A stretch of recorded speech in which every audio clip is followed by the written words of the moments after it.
with Brian. Moody Radio Cleveland, 103.3 at 6 to 9 a.m.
$7,000 on any financial topic. It's Faith and Finance Live on Moody Radio, weekdays at 4 p.m., where our faith defines our financial decisions. Moody Radio Cleveland, home of Mornings with Brian. He's got the headlines, got the biblical view, analyzing the news, giving truth that's true. Mornings with Brian. Weekdays 6 to 9 a.m. on Moody Radio Cleveland, 103.3 FM. Wake up in the morning, it's a brand new day. Tune into the station, gotta hear what they say. Mornings with Brian on Moody Radio Cleveland. From 6 to 9 a.m., let's dive in. Mornings with Brian, 6 to 9 a.m. on Moody Radio Cleveland. Welcome to today's encouragement from Our Daily Bread. Our reading, God with Us Age to Age, was written by Kenneth Peterson and read by Wes Ward. A Danish study explored the phenomenon most of us have experienced, perceiving ourselves as younger than we really are. The findings suggest a constant. Whatever our current age, we all see ourselves as 20% younger. A 50-year-old tends to imagine herself as 40 years old. This conjures up a comical scenario in which a child thinks, "Wow, I'm 5. But I feel like I've got the energy and looks of a 4-year-old. It doesn't take a scientific study to state the obvious. We're all growing older. And Scripture has so much to say about this. Isaiah's words were issued to an Israel that had aged and become weary, but as one commentator says, this promise to Israel, enfeebled and grown old as a nation, is applicable to every aged follower of Christ. In Isaiah chapter 46, the prophet reminds us of God's provision throughout the life of everyone who has been faithful to Him. I have upheld you since your birth, and have carried you since you were born. So, as we stew and fret about growing older, we're reminded that God is still with us. He promises, even to your old age and gray hairs, I am He. I am He who will sustain you. So whatever age you are, or the 20% younger version you imagine yourself to be, embrace today God's promise. I have made you, and I will carry you. Today's encouragement was provided by Our Daily Bread Ministries. It's Mornings with Brian from the North Coast Family Foundation sponsored studios. Christian counseling for adults, couples, children, and families. North Coast Family Foundation. WCRF Cleveland. WVMS Sandusky. WVML Millersburg. WVMN Newcastle. WVME Meadville. WVMU Ashtabula. And with the Moody Radio app or at moodyradio.org/Cleveland. Commerce Secretary Howard Lutnick says the power of the U.S. needs to be reset. It's 6 o'clock. I'm Ron Eastwood, Moody Radio News. Speaking on CBS's Face the Nation, Lutnick said the new global tariffs put in place by the Trump administration were to address a national security issue, and added it's a major problem. Things like medicine and semiconductors aren't made in America. The Commerce Secretary said that if things kept going how they were, eventually the rest of the world would have owned the U.S. Medina fire crews dispatched to a multifamily home just before 6 a.m. Sunday morning quickly learned that a person was trapped on the third floor. Once recovered from the home, the person was taken to a local hospital where they died from their injuries suffered in that blaze. There's been no word on the cause of the fire. The Ohio Division of Unclaimed Funds is launching a new online system to make collecting money more easy. The state officials say that they hope the process will allow more Americans, more Ohioans specifically, to get their portion of the nearly $5 billion in unclaimed money held by the division back into their own hands. In sports, the Cavaliers bowed to the Kings 120-113. The Guardians lost to the Angels 6-2. The Pirates walked off the Yankees 5-4 in extras. The Blue Jackets got shut out by the Senators 4-0, and the Penguins fell to the Blackhawks 3-1. Here's your Moody Radio Cleveland forecast. Mostly sunny this morning, then partly sunny with rain showers likely this afternoon. It will be warmer, though, with our highs in the lower 50s. At last check, clear skies, 30 degrees in Cleveland, mostly cloudy and 30 degrees in Akron and Canton. We actually have flurries in Youngstown, where it is 32 degrees. It's time for your moron moment. Garrett Morgan is arguably one of the most influential Clevelanders of all time. While some of his innovations impacted life in small but positive ways, one invention in particular has saved thousands of lives. The smoke hood, a device that allowed firefighters to filter air, was cheaper than the era's oxygen masks, and it was surprisingly effective. The device featured a sponge filter and an air tube that stretched down to the floor, and it was used by fire departments and ammonia factory workers around the nation. It gained particular fame on July 24, 1916, when an explosion in a tunnel under Lake Erie trapped dozens of workers. Morgan arrived with his smoke hood and rushed in to help. He personally saved 9 people that day, making him a hero in addition to a talented innovator. And that's your Moron Moment. Moron. And you'll find that on our Facebook and Instagram. It's 6:03. With Moody Radio News, I'm Ron Eastwood. Broadcasting live from the Bob Devine Studio. It's Mornings with Brian. Want to join the conversation? Call or text now at 440-546-2255. It's Mornings with Brian on Moody Radio Cleveland.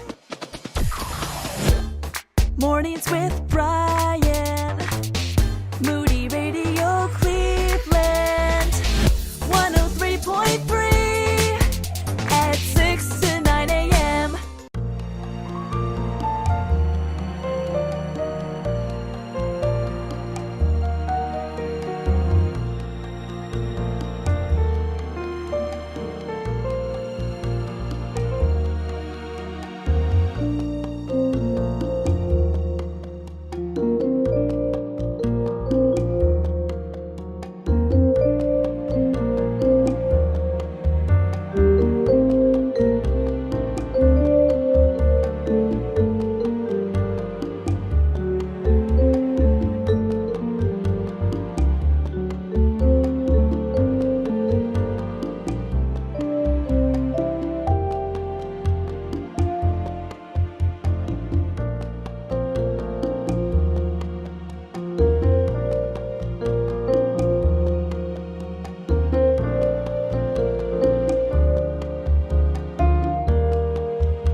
Good morning. It's Monday. Whee! Yes, sir. Everyone loves a Monday. It happens to be the week where I get to go see my oldest daughter for the first time in months, since January. This Friday, she graduates from basic combat training in the United States Army. Very nice. Crazy. You did it. Congratulations to her. Yeah, I'm not sure which was harder, basic training or being a dad waiting for your daughter to get through it. Right. Almost the same. Actually, it's probably harder to go through basic training. But we talked to her briefly yesterday. She's ready for a break. Yeah. I can imagine. How long do they get? A couple days. They get, let's see, Friday morning, the ceremony is at 9. And then at 10, they get a briefing about getting a pass. I don't know how long that takes. And then she has to check back in on Sunday night. So, we got our little VRBO. Yeah, it's a quick weekend. Yeah, and we only have 3 bedrooms, but we're giving her one because she needs it. Time alone. She's been sleeping with like 40 women for a couple months. We figure she needs her own bedroom. So I'm super excited. I can't wait. We started planning. Giddy up. You guys have anything exciting? I have other things to talk about, but anything exciting from the team? We set a personal record in church nursery yesterday. We had 5 kids. Whoa. Wow. We usually get 1 or 2. Do you have to call in backup for that? Well, fortunately, the youth pastor's son, Liam, came in. He's been helping us a lot, and he's 12 because I called him a teenager, and he goes, well, technically, I'm a tween. Oh, well, wow. So that's a good sign that you were busting with kids. Oh, yeah. It's a healthy sign for a church. And none of them were long-term criers. We had That's good. Yeah. We had a couple who cried, for a couple minutes maybe after mom and dad dropped them off. But, I just held them and, talked to them a little bit. Hey, we're going to have fun. And then pretty soon they saw the other kids playing and all was good. Yeah, my 13-year-old son, actual teenager, loves to volunteer in the nursery. Good for him. And his hope is that one of the babies will let him just hold them the whole time. Yeah. We don't get many babies, much Babies to are the best. Dana's chagrin. That's what she was hoping for when we signed up. Yeah, in fact, I said babies are the best. That's not true. Other people's babies are the best. Because you hold them and you're like, oh, you're so cute. Oh, okay, here's mom. Bye. Yeah. Oh, mom, diaper change. You're agreeing with this? Other people's babies are the best? No, my baby's the best, but. But like the experience of having your own baby, it's better in hindsight, maybe? I don't understand the question. So like for me, I loved the whole, this baby's getting sleepy. I'm just going to lean back in this chair and now I have a baby, a little curl up fetal baby. You know what I'm talking about? Like, Yes. And just right on your chest, sleeping. Greatest thing in the whole world. Yes. Screaming baby that you don't know why they're screaming. Horrible. Yes. Okay. We solved that problem. You know the signs on highways that say bridge ices before roadway or something like that? That's no joke. Yeah, I thought it. I always drive past those going, who is this for? Like, I've never experienced. What are you talking about, losers? Today, it's horrible. Like, if you're out there driving really right now, bad. just don't. Just stop. It's so icy. I fishtailed 2 or 3 times on the highway, and then I was about 5 miles from the station, and I don't know, just a few hundred feet in front of me, there was a truck that pulled a sharp right turn because he hit a patch of ice and almost hit one of the construction barriers. I'm like, okay, we were slowing way down the rest of the way to work. It doesn't look bad, but it's bad. I probably saw, I go do a short section of 480 from 422 to 77, and there was probably 4 accidents there with fire trucks. All because the bridges are a disaster zone. You can see the ice on them. Slow down. Be careful. It's terrible. That might have been the cause. There was an accident on 77 northbound just after the Route 21 bridge. So that could have been the same thing, that's where the 2 cars spun because one of them was facing the wrong way. But fortunately, both were in the fast lane, the left lane, so traffic could get by on the right. Yeah, so just be careful. It was scary. The first bridge I hit, I was like, whoa, ice skating rink, bah. So be careful. I didn't actually say bah, but I felt you might like have. I could have, yeah. There are sheep in your car. I'm not sure if you guys realize this, but the Minecraft movie was the biggest thing since sliced bread over the weekend. Oh, was it? I heard that. Now, I didn't even know it was coming. No one even told me. I didn't see any previews. No algorithm thinks I need to know. Because you didn't. I saw a couple previews like at the movie theater when I was getting ready to watch another movie. I did not see any on like YouTube or TV or anything like that. Yeah, clearly, these algorithms are working on social. We're not the ones who need it. And my kid, a couple of my kids went with a bunch of friends dressing up like Minecraft characters. My gosh, that's fun. Oh, wow. And the first, like Bro Sis, it sounds like a Moody event, Lauren, but it's not. My daughter Sophia, who is 17, took her 11-year-old brother. The two of them went on a little date to How cute. the Minecraft movie. And my Teddy made, Theo, if his friends are listening. Yeah. It's not Teddy at all. It's Theodore, perhaps. If Don't you really even feel know for who it. Teddy is. He made a costume where he took cardboard to make eyes and hot glued them to an old pair of reading glasses. But I thought to myself, I wonder how he sees with those on. Yeah, what if Because it totally covers the missed eyes. most of the movie? Yeah. I reminded him to bring his actual glasses so he could see it. And he was like, oh, yeah, that's right. But I guess it was awesome. Jack Black and Aquaman are in it. Oh, yeah. Really? Jason Momoa? Yeah, a.k.a. Wet Thor is how I've heard a lot of people refer to him as well. So I guess it was good. I don't know. I'm not going to see it. It was a surprise hit, though. Yeah, I probably won't see it, even if it comes to Netflix or Prime or any of those. Unless the grandkids want to see it, then you will. Then I will. You sound so excited about it. The final thing is I need to decide if there's something deeply wrong with me in this area. I put that caveat for Lauren. Okay. Now, a specific, God's creature caveat here. Last week, I got in trouble because I suggested bears might be scary. Right. That offended a number of people, even though bears are scary, and I'm still not regretful of that. Ants, when they're outside, I'm very pro-ant. Yeah, do whatever you got to do. Like when they're out there. Grab your scraps and get back down there. Yeah, I'm like, hey, kids, leave that anthill alone. They worked really hard on that. Yes, they did. Oh, I'm going to step on ants. No, don't step on ants. God made them. They're so cool. Have you ever seen an ant farm? Ant farms are great. I'm very pro-ant farm. I'm not pro-ants coming into my home without an invitation. Oh, yeah, it's the worst. Especially the little ones, the sugar ones. Yeah. No. And they've decided my home is where it's supposed to be. It's a party It's in the my season. home. And so I finally, we thought, we could just, take care of a couple, dispatch of a couple, as I've heard people say them, I can see emails opening up. How dare you kill ants? God made them. I know he made them. I didn't invite them in. They can't be in houses. They cause problems. So I got these ant traps that are they're clear and they have a liquid in them. And Is that the one with like the delayed release poison? I believe so. And Yeah, that's what you gotta do. I put them out and then I walked away. I came back and I was like, what's going on, guys? Looks like it's a good party.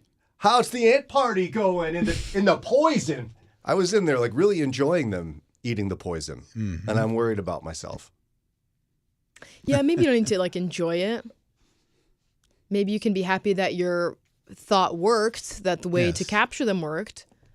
But I shouldn't get too excited about the ant party swarming the poison? No. Okay. You can Sorry. be happy that it worked. We did 'cause hopefully find you won't have an ant problem anymore. one of our neglected plants seemed to be the home of where they were building their ant farm. So watering it makes it a little bit chaotic. Let me just say that. Jimmy, last fall, he wanted to bring all of his plants inside in hopes that they would still do something.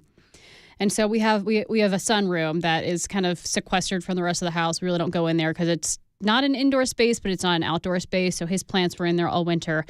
And obviously they did nothing because they were past their prime, and he forgot about them. And we found out over the weekend that one of he has some green onions that are still shockingly alive, are harboring many, many tiny little insects. Oh, fun. So I'm like, you need to get some bleach. He's like, but my plants are going to die. I'm like, but I'm going to have an infestation in my house. So we bleached the plants, and I said, they're not coming in the house anymore. Oh, wow. Yeah, so we both had a very it was like a war this weekend. Yeah, I mean, PSA: do not bring outside plants inside. You will have problems. Also, water your plants regularly for their health and your own safety from ants. And ants, if you're listening, stay outside. That's where you belong. We love you there. There's no dirt in here for you to make a hole. Yeah, we don't like you inside. Get out. Okay, it's 6:16 coming up in a couple of minutes. We still have Joe and Cindi Ferrini. And then the Bible talks about hard work. You want to work hard as if working for the Lord in what you do. But hard workers can make mistakes. Psychology Today actually lists 5 things hard workers do that they should stop doing. We can't go back to the starting line in the race of life. What's done is done, but we're not tied to our past mistakes. By following God's instructions and allowing Him to heal our wounds, we can be freed from the weight of guilt, regret, and bitter heartache. Order the book, Putting Your Past Behind You by Dr. Erwin Lutzer. Start your healing and restoration journey today. Find Putting Your Past Behind You at moodybooks.org. Today, there is a disciple-making church planting movement that's taken root in 40 countries around the world. It's called the Timothy Initiative, and its mission is to see a healthy church planted in every village, everywhere. Since 2007, over 200,000 churches have been planted through the work of the Timothy Initiative, but there's more work to be done.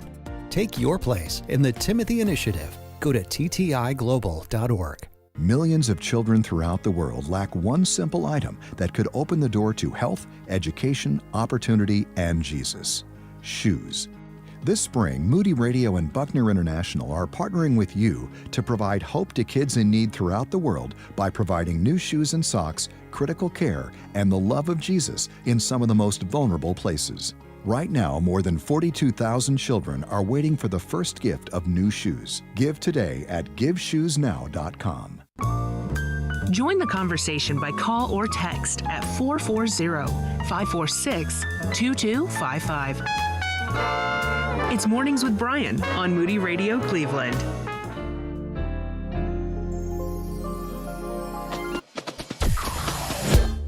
Mornings with Brian. Moody Radio Cleveland.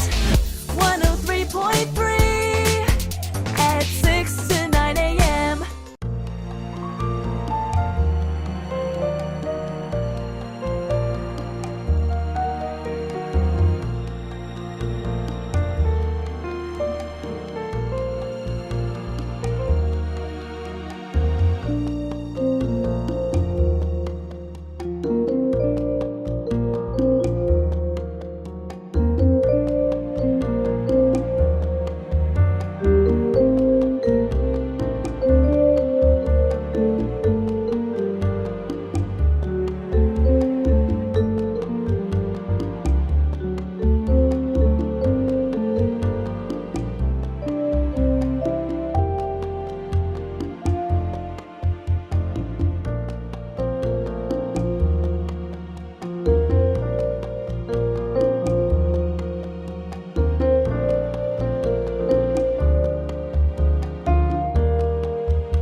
Marvin Sapp at 623 WCRF. We kind of tripped into my family, but we have kind of like a family ethos, and it has to do with hard work. Curious what you guys have on that, because we're going to talk about mistakes hard workers make. We ended up just finding ourselves regularly saying, Sarah and I, to the kids, you don't have to be the best. We just expect you to do your best. Right. That's all we're looking for here. And that seems to be one of our top priorities. We didn't mean to do it, but that's the way it turned out. Did you guys have that? Or something like that? Like, did you have a family mantra is not a great Christian word, but I don't know what else to say. Yeah, very similar. Those were the expectations. If they would come home from school with a poor grade on a test or something, we'd be like, well, did you do your best? Did you know the material, or were you goofing around too much? You know, it was never you didn't get an A? Well, then you're grounded for the rest of your life. Yeah. No, I'm totally with you on that. Like, you got to see, I don't care. Did you do your best? Right. Great. Good job then. I don't care. Excellent. Yeah. Did you guys have something like, it doesn't have to be hard work. Some families have other things, like be kind to others or. Yeah, I don't remember how it was communicated, but my expectations for myself were absolutely higher than the ones my parents had for me. Where did that come from? Oldest child? Just from me. Yeah, it was just in you. Yeah. Yeah, I can understand just that. how I am. Did you guys have something like that, Lauren? Not about like hard work or grades or school or anything. But you don't remember any sort of like consistent message, or it was just about school or hard work? Or anything. Oh yeah, there's plenty. People are more important than things. Oh, there you go. Yeah. Yeah. Oh, I like that. Mm-hmm. They had to say that a lot because you had all the Barbie things and wouldn't share them? Exactly. Bro, people are more important than things. That's great. I love that. Have you thought about... Oh, I use that one all the time. Oh, okay. Still, like with my sons. Mm-hmm. Have you and Eddie thought through, like, this is going to be our thing we say consistently? No. Yeah, I mean, we never did it. It just happened that way. I was always inspired by Ron's story of one of your sons when they went out west, right? Mm. Your son kept getting promoted. Oh, yeah. Because? Because of his hard work. And he showed up on time. Yeah. He would show up on time every day that he was scheduled and do hard work. And they were like, great. You're better than most of the other kids your age. Move on up. Isn't that wild? All you have to do is show up on time. Mm-hmm. And even Grace has talked about this. Now, I know some people do this super well. I have close friends who homeschool. God bless you. I'm not critical of your decision at all. But she said she noticed even in basic training, some of the homeschool kids don't understand structure and authority. It's a little bit more kind of go at your own pace, do your own thing kind of deal. Mm-hmm. And so they were the ones who were getting everybody in trouble because they kept going, drill sergeant, why? Why are we doing this? I don't want to do this. And so, yeah, anyway, hard workers, I think it's a biblical value. Work hard, do your best. Okay, whatever God's given you. Yes. But there are some drawbacks. Psychology Today says there's 5 mistakes hard workers make. I'm curious what you guys think of these. One of them, premature optimization. That's like when you attempt to optimize the process before it's necessary. Like you're going to learn how to cook so you get all the best utensils for cooking. Yes. Or you're an app developer, you don't need to optimize for 1 billion users when you have 10. Or you're a gym goer, you don't need all of the gear and the strategy. You just need to show up. The fancy outfit so you can be fashionable while you sweat for the one day you actually go. Ron's resonating with this. You ladies, you both hard workers. You ever optimize before it's necessary? No, I'm a make do with what I have type of person. Me and, too. And then if it becomes necessary to get better equipment or more equipment or whatever it is, then once I've built up the skills, then I can justify making a purchase or whatever. I'm always scheming for work smarter, not harder. I'm always scheming for it, much to my detriment. Sometimes I do that to the point of not actually waiting long enough to come up with a better way. Because I'm just learning now. Like I'm trying to come up with a really optimized water system for my animals where I have to less frequently do the work myself. Mm-hmm. And I'm finding myself having to slow down because I have this problem with premature optimization. Like you're getting all this stuff, but it really doesn't work. Or it's just not. I need to spend more time like learning before I optimize. I got into a sourdough last year, and there's all these tools you can use to make your dough better. I just, I buy a tool at a time. Once I'm like, okay, I've built up the skills enough to justify getting this new thing that'll make things easier or make the bread better or whatever. Yeah, I gotcha. And well, I remember in high school there was a kid who was he wanted to be the best trumpet player, but he kept getting new mouthpieces, like just different ones and all this. And I remember I was in the band director's office because I was totally cool. And I don't think that's what we call that. And the kid came in and showed them the new mouthpiece and then walked out. And they go, I wish that kid would actually practice rather than keep getting new mouthpieces. Yep. And I was like, oh, I just learned something. Look at me. Next mistake hard workers make. You work hard all the time rather than seeing hard work as a tool suited for specific problems. As in, sometimes strategic under effort produces better results compared to more effort. And sometimes empowering others can surprise you. You don't have to do it yourself. I agree with the second one. I'm still wondering if the first one's not like an excuse to be lazy. You know? I gotcha, yeah. Oh, well, you don't have to work that hard all the time.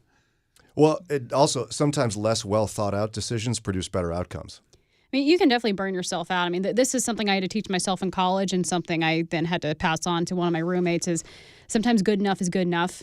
Because you just, you cannot strive for perfection all the time. You're going to drive yourself crazy. You're never going to get there. And there are other things that require your time and attention. Yeah, and that's kind of what they're saying. It's like, be strategic when you employ all of your hard work. You don't have to do it when making this sandwich. Then I could also tell you my father-in-law puts in not enough effort into his sandwich. Bread, slice of budding ham. You know, the stuff that's like paper thin. Singular slice? Yeah. One slice? Just like bread. Slice of ham. No mayo? Another Mustard? slice of bread. Eat it as fast as you can.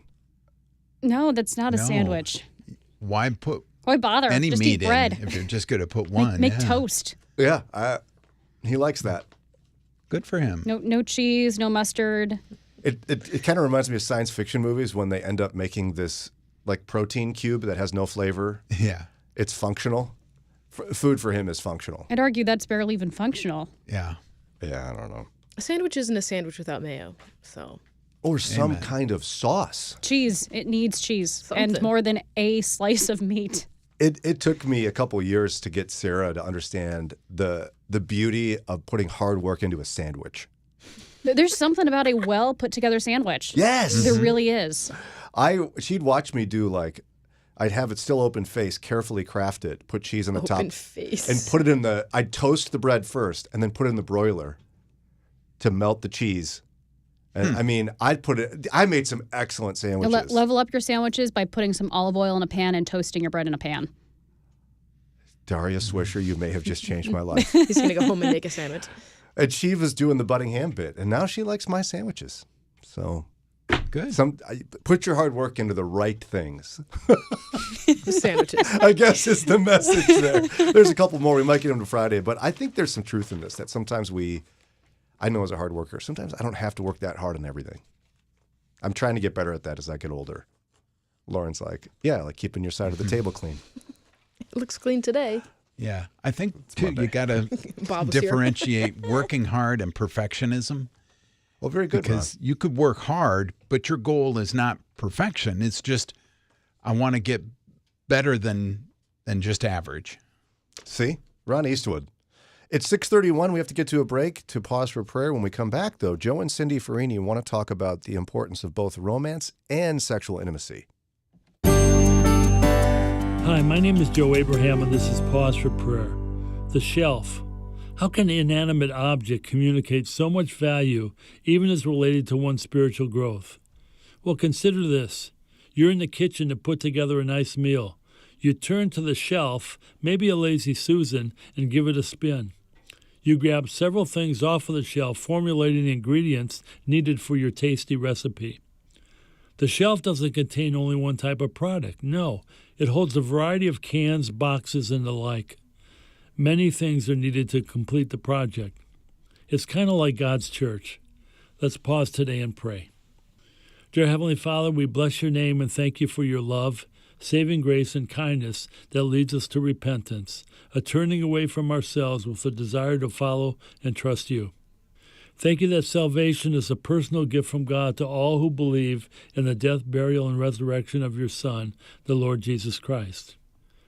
Thank you that one doesn't come to you on the basis of our own merit or close relationship we might share with others, such as our parents, our grandparents, etc. No one is close enough to God to deserve his favor, and no one is so far away that he or she cannot be changed by his amazing grace. You've saved and forgiven each believer uniquely, but by the same means in all cases. You've given us the indwelling gift of the Holy Spirit to lead us, comfort us, and teach us the things of God as we study your word and worship your name. And yet, we're not cookie-cutter followers. You've given each believer at least one spiritual gift to be used for your common good. We have a tendency to either compare gifts or try to do everything ourselves. Please forgive our independent spirit. Teach us to submit to you in all things, and then use our gifts in conjunction with others to build your kingdom, with Jesus Christ being the head. In your precious and holy name I pray. Amen. Hi, I'm Mike Fabarez, Bible teacher on Focal Point. Do you ever feel like you're just skimming through the surface of the Bible? Well, I'd like to take you for a deeper dive on Focal Point, where we unpack God's Word verse by verse and bring clarity to the complex passages of Scripture. And I'm excited to tell you we have a new time slot here on Moody Radio Cleveland at 2:30 p.m. So join me, Mike Fabarez, at 2:30 as we explore God's Word on Focal Point. 4 out of 3 people struggle with math. Brian says that's 60% of the population. Mornings with Brian on Moody Radio Cleveland. Mornings with Brian. Moody Radio Cleveland. 103.3 at 6 to 9 a.m.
638 WCRF. It's Mornings with Brian, live from the North Coast Family Foundation sponsored studio. Whether it's your faith or your health, you don't have to journey alone.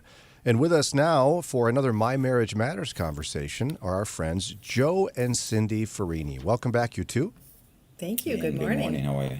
Pretty good. So we're talking about today the difference between romance and sexual intimacy. First of all, we should lay some groundwork, right? So what is the difference? Very good. Well, first of all, I think it's important to know that in dating, romance should be cultivated for sure, but that sexual intimacy is reserved for marriage and should be kept in marriage. So once you're married, that should be between you and your spouse. But in marriage, romance should overlap and sort of intertwine in marriage with sexual intimacy. And so to define them, romance really is like affection, sending notes, snuggling, cuddling, hugging. I have a whole little list here. Embracing. I contributed to this list. I just want you to know that. This is really for you, Joe. So Which one? Take note. Which one, Joe? Which one, Joe? Let's start from the beginning. Touching, holding hands, dinner conversations, walks, sweet kisses, caring words, and actions. But once you begin to go beyond that, you are headed toward sexual intimacy, which in terms of part of our conversation is sexual intercourse, where the two become one and you begin to really have that deep bond. But all of those romantic things will lead up to the physical part of sexual intimacy. But we should also have that romance like all throughout our marriage, as well as sexual intimacy. Well, some people are a little uncomfortable with public displays of affection. I've even heard of some couples where there was one that was talking on the show once. She tries to hold his hand at a mall, and he's like, "What are you trying to prove?" Like he was too embarrassed. Like his mom might see him holding hands with his wife or something. Right. They need serious counseling. Yeah. Well, that might be the couple that really needs to sit down and say, like, what is romance to you? Yeah. Because, I've just given a list of probably 12 things, and they don't all have to be shown in public. Mm-hmm. So, and everybody is different. The love languages, one of them is physical touch, and not everybody wants all that. And actually, sometimes when I see people getting really affectionate in public, I'm not that comfortable watching another couple either. Right. Or the couple in church that, have their hands all over each other, they're cuddling and they're rubbing each other's backs. And I'm just like, we are in church. Yeah, you can focus on the message here. You don't need to continue the back rub. Yeah, sure. So I think there's a time and a place for romance. And so, what does that mean for you as a couple? And I think that's an important conversation that we should have with each other. Yeah, I think my definition of sexual intimacy is a little bit broader, and that is that I think sexual intimacy includes just mutually acceptable physical acts beyond romance. And everybody knows that, there is a line you cross where you're entering into the sexual intimacy realm. But I think that just leaves the door wide open for discussion at that point. And as you get older, this is going to vary and change over the years due to age and due to health issues. And that fact, though, should not decrease your love for each other. Or how you show affection. How you show affection, romance. but again, how you show intimacy towards one another. And those are just real issues that you need to come to a resolve on. And it's just one of those things you just can't fight. Yeah. Yeah, and it would seem to me that there's different types of intimacy, right? You indicated to me earlier that there's emotional, spiritual. We should break those down a bit. Sure. So, I think there's a close connection between two individuals when they have these different kinds of closenesses, if you will. One is physical intimacy. So that would be physical touch, such as kissing, hugging, cuddling. And then, of course, sexual intercourse or other sexual activities. That's all physical. And then emotional intimacy, where it involves trust and vulnerability, openness. And these are just also ways of really feeling close to one another, having a connection, and of course, as we've been saying, affection. Even though the affection can be physical, it's also emotional. And then for many, it's a spiritual intimacy where we have shared values, beliefs, or experiences. Like all of those things really deepen the connection that we have to one another. And also it gives us really a purpose or a meaning in the relationship. So all of those things are important. And then I think it's also important, maybe while we're talking about these three things in terms of the physical, men are much more, if you will, aroused by sight. And so not so much always for women. I'm not saying it isn't for women, but men are much more aroused by sight. And women really, they seem to enjoy more the loving actions and the romance in terms of really setting yourself up for not only good romance, but sexual intimacy. Those things are important. Very important, yes. It's 6:44, actually. We're up against a quick break here with Joe and Cindi Ferrini. Again, they spoke nationally with Family Life's Weekend to Remember a Marriage Getaway for over 20 years. Cindy's been a contributor to Pause for Prayer since 1998. Joe is one of the newer contributors. We'll continue chatting about really the importance of both romance and sexual intimacy in marriage coming up. Let's see, if something costs less, a lot less, but people are actually happier with it, that sounds like something to look into, and that's MetaShare. Maybe you've heard joining MetaShare can save you or your family up to $500 a month, and that's huge, but it's also true. People are just happier with it. They love being part of something that reflects and promotes their values and what they believe in. MetaShare works, too. It's been around for 30 years now, and members have shared more than $7 billion of each other's bills. People love having telehealth and a huge nationwide PPO network, so yeah, really, you can save a ton and like it better. Imagine being happy with how you're taking care of your health care, whether you're self-employed or part of the gig economy, or you just want a plan that you're happy with. Here you go. You can call right now and get a price within 2 minutes. A very, very smart use of 2 minutes. Here's the number you need. It's 877-58-BIBLE. That's 877-58-BIBLE. 877-58-BIBLE. I have come that they might have life and have it abundantly. That's a beautiful and compelling promise from Jesus. But what does it mean? In a world that feels like life is losing its value, its meaning, and its purpose, can we really live abundantly? Yes. In just a few minutes each day, you can join a growing community of believers who are gathering around CareNet's devotional, 365 Days of Pro-Abundant Life. This free, easy-to-follow devotional arrives in your inbox daily and invites you to grow in your faith, understand the sanctity of life from conception, and be inspired by Christ's abundant promises. You'll find biblical wisdom, inspiring stories from the front lines of Pro-Abundant Life ministry, and the empowering message of the gospel. Make 2025 the year you begin your Pro-Abundant Life journey. Discover hope, deepen your faith, and become a champion of life. Access your free devotional, 365 Days of Pro-Abundant Life at care-net.org/Moody. care-net.org/Moody. Your day is starting off strong with Mornings with Brian on Moody Radio Cleveland. Mornings with Brian. Moody Radio Cleveland. 103.3 at 6 to 9 a.m.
6:49 here on Mornings with Brian. Our guests are Joe and Cindi Ferrini with My Marriage Matters. We're talking about the importance of both romance and sexual intimacy. So I know one of the resources you wanted to chat about for a moment is a book by Gary Chapman, right? Yes. We've just kind of finished going through the book, and we've used it a couple times, really, in our conversations with you here, just for some conversation starter places. And today we have a list that he has put. It's in the book, Married and Still Loving It, and it's about the second half of marriage. And he gives two lists. One, what wives wish their husbands would do or stop doing that would make their sexual relationship better. And then there's one for husbands, that what they wish their wives would do. So we thought we would there's 12 on mine. I think Joe has 13.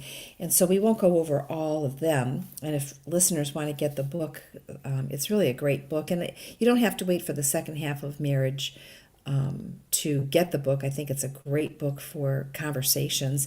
What year does that start, by the way? Second half. How many years in is the second half? I would say 25. I don't think they said really in the book, but I think, Okay. Would you say? No, I don't think they did. Yeah, I would say I'm not quite about there 25. yet, so. Yeah. Don't look at me like that, Lauren. We're 3 years away. Just a few 3 years. years away. Yeah, I know, but I'm not there yet. Okay. It's fun. We just went yesterday to a 50th anniversary for our best man and his wife, and it was just so fun to see the vibrancy in them as a couple and individually, as individuals. And we kept saying, I can't believe look how fast we got here, Yeah. And so you really have to establish some of these things early in your marriage, even near the second half, when the kids are starting to leave home, and you want to make sure that you have that vibrancy in your marriage. And she was telling me, she says, when we were young, she goes, I remember us saying, do you think we can make it? Like, not even before marriage, like, do you think if we get married, do you think we can make it for the long haul? And a lot of people don't, because they just quit too soon. But as it comes to us now, later in our marriage, and a lot of our friends are celebrating the big 50th, it's fun to watch, because some of these people have really packed a lot of intentionality into their marriages, and it shows.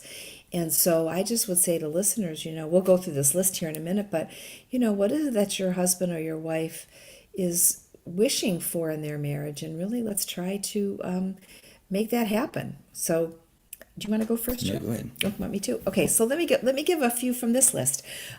So this is what wives wish their husbands would do or stop doing that would make their sexual relationship better. And I'm just going to share a couple, and Brian, if we want to land on any of these to chat, we sure can. Okay. One is, excuse me, I wish he knew that things he does throughout the day affect sex at night.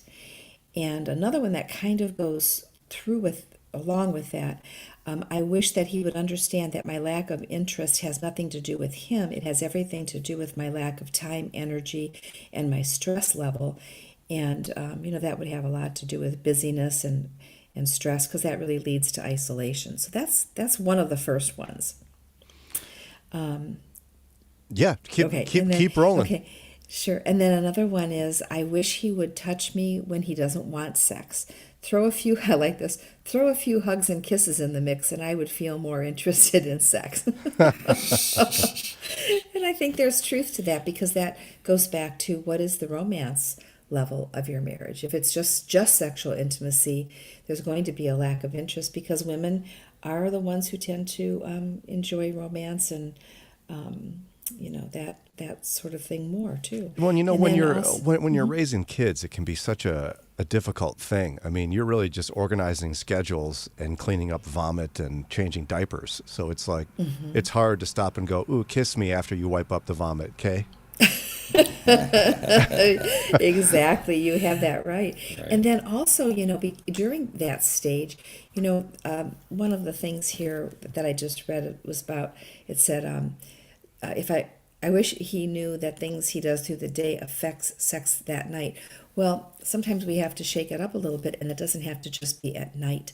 And so that becomes another issue of, like, when do you find time in the day when the children aren't around to be able to enjoy each other. And I think that that can happen a lot easier later in marriage when the kids aren't home or when they're not in the home anymore because they've left. And so those are the kinds of things you have to think about. But if that's the only time that you think you have available to you, you have to do things throughout the day that show that you're interested in each other, at nighttime or any time for that matter. Yeah. And another one is I wish that we had a consistent date night without discussing the cost, just trying to do new things together.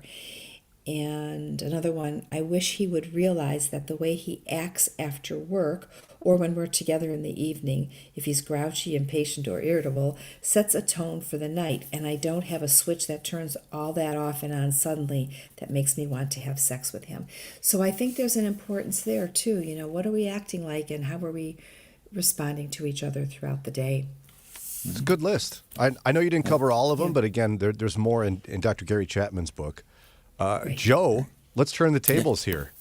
All right, here we go. Well, one of them I love is that I wish we could dedicate more time to our physical relationship. I wish she understood the importance of it. I miss the closeness. And it's an amazing thing happens when you begin to open up with each other and begin to share really what your needs are. And another one would be I wish she would make suggestions to me on what makes the sexual experience more pleasurable for her. As guys, sometimes we become really too inward focused. And, I think for our relationship, I think and I think in general is that part of this enjoying sex involves making sure that the other person is enjoying it just as much as you are. And sometimes that's a hard conversation for couples to have, but I think it's an important one. And when you can express what you enjoy and what you don't, then that's important for your partner to try to make that happen both ways. So conversation and discussion is really important. Yeah, kind of going with that one too, Brian, is that I wish my wife would initiate sex more often. I mean, it's more measurably more enjoyable for me when she is more active in getting things started.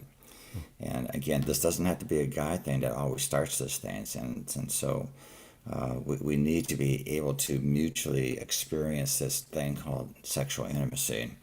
And it's one of those things that God has given to us very graciously to enjoy. And so I think that's really important part of our relationship. That. What else is on that list? Well, I think here's a fun one. I wish we could have sex more than once a year. That was in Dr. Gary Chapman's book. Yeah, I was just going to say, please know that was in Gary Chapman's book. I did not come up with that one. But, and this was a list that he got from different people that he interviewed, so I don't think it was necessarily his list either. And I think it goes back to what you were saying too, Brian, was that I wish that her mind was on me rather than all the needs that are going on around her. From taking care of the kids to paying the bills to just about everything. And I think that's just a reality that we have to accept of each other. And let me just interrupt here too and say, when we were young married, and I know we've shared this probably years ago on the show here, when the kids were little and just life was nonstop all day long for me, Joe made sure that I would have like some time down in the evening if we were going to, meet later. And so he would take care of the children. I would go take a bath and just relax, get my mind just relaxed, because it's like this other person said on my list, I can't just turn the switch off and on. And so, he was really attentive to that. So he would fold the laundry, get the kids ready for bed, while I would just relax and be ready for an enjoyable evening with him. But if we don't think a few steps ahead, then we're just going to be frustrated. So that conversation is really important. Well, I can imagine that Kathleen took up a lot energy. Yeah, she did. Raising her. She never quite stopped, I'm sure, till bedtime. And when you have 3, or it doesn't matter if you have 1 or 10, every child is going to keep you busy in a different way. And so in your marriage, how are you going to work that out so that the two of you get to have the things that you need too? You're giving the kids all day long what they need. And so when our husband is is interested at the end of the day for sexual intimacy, we as a wife, it's not easy sometimes to like that lady said, switch it up for later in the day. But then husbands, how can you help make that happen for her too? So it's a team effort. It's a mutual experience that has to be enjoyed by each of us, and it seems more and more exciting for a guy with thinking, well, I want my needs to be met, and we should be thinking of how can we experience this thing called sexual intimacy together. And it really has to be really on the forethought of guys thinking that this is for both of us, not just for me. Yeah, and this is a good place to say, so right now we're kind of concentrated more on the sexual intimacy part, but that's where the importance of the romance is, where we talked earlier. Very good. Yeah, it's 7 o'clock. Our guests have been Joe and Cindi Ferrini with My Marriage Matters. I know you make resources available online. How can folks connect to you? Well, we would love to have them connect to us at My Marriage Matters on Facebook.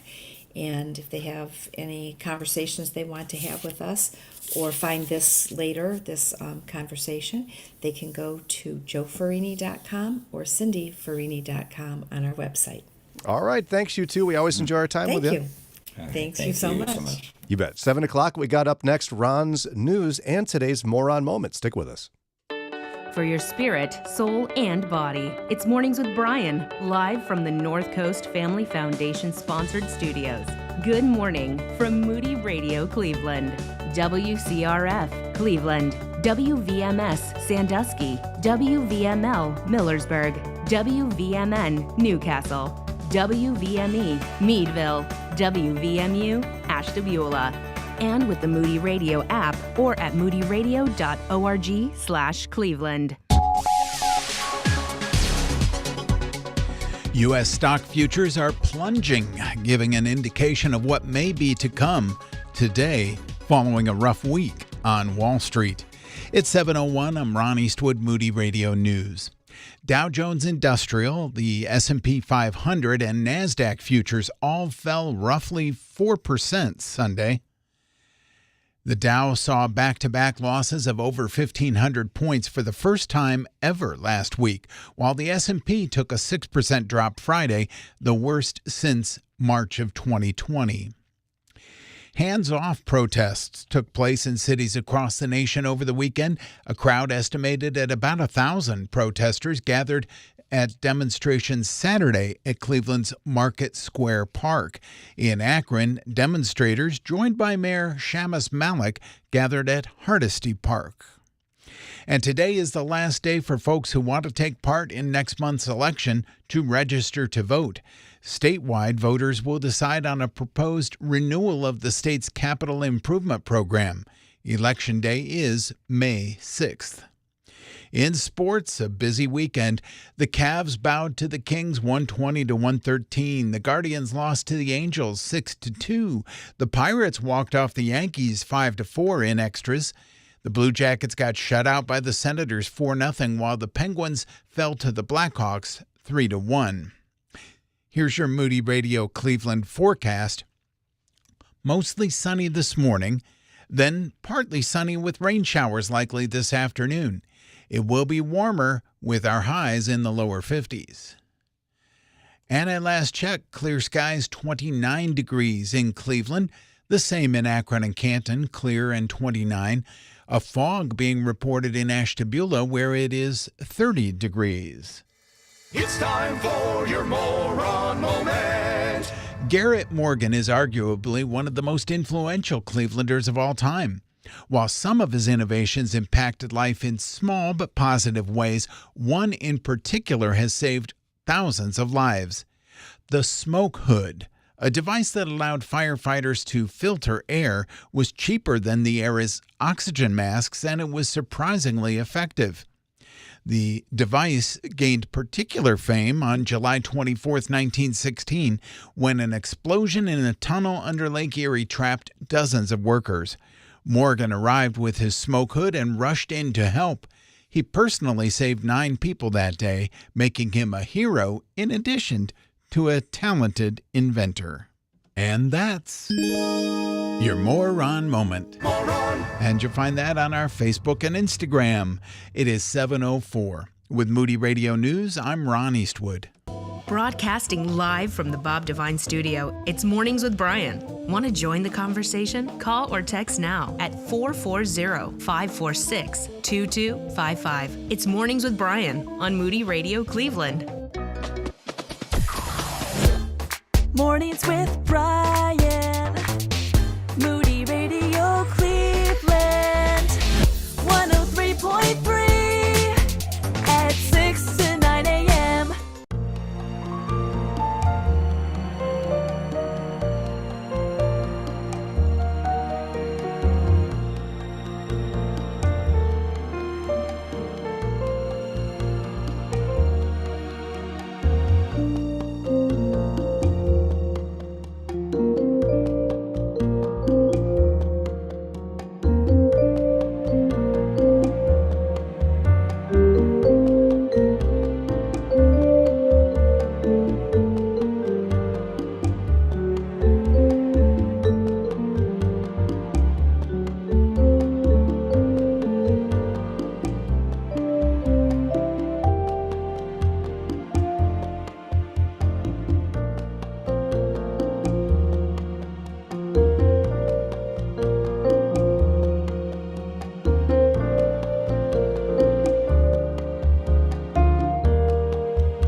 Happy Monday. It is 7:07. I'm super excited here on Mornings with Brian because this is the week I get to see my oldest daughter again. She's at basic combat training.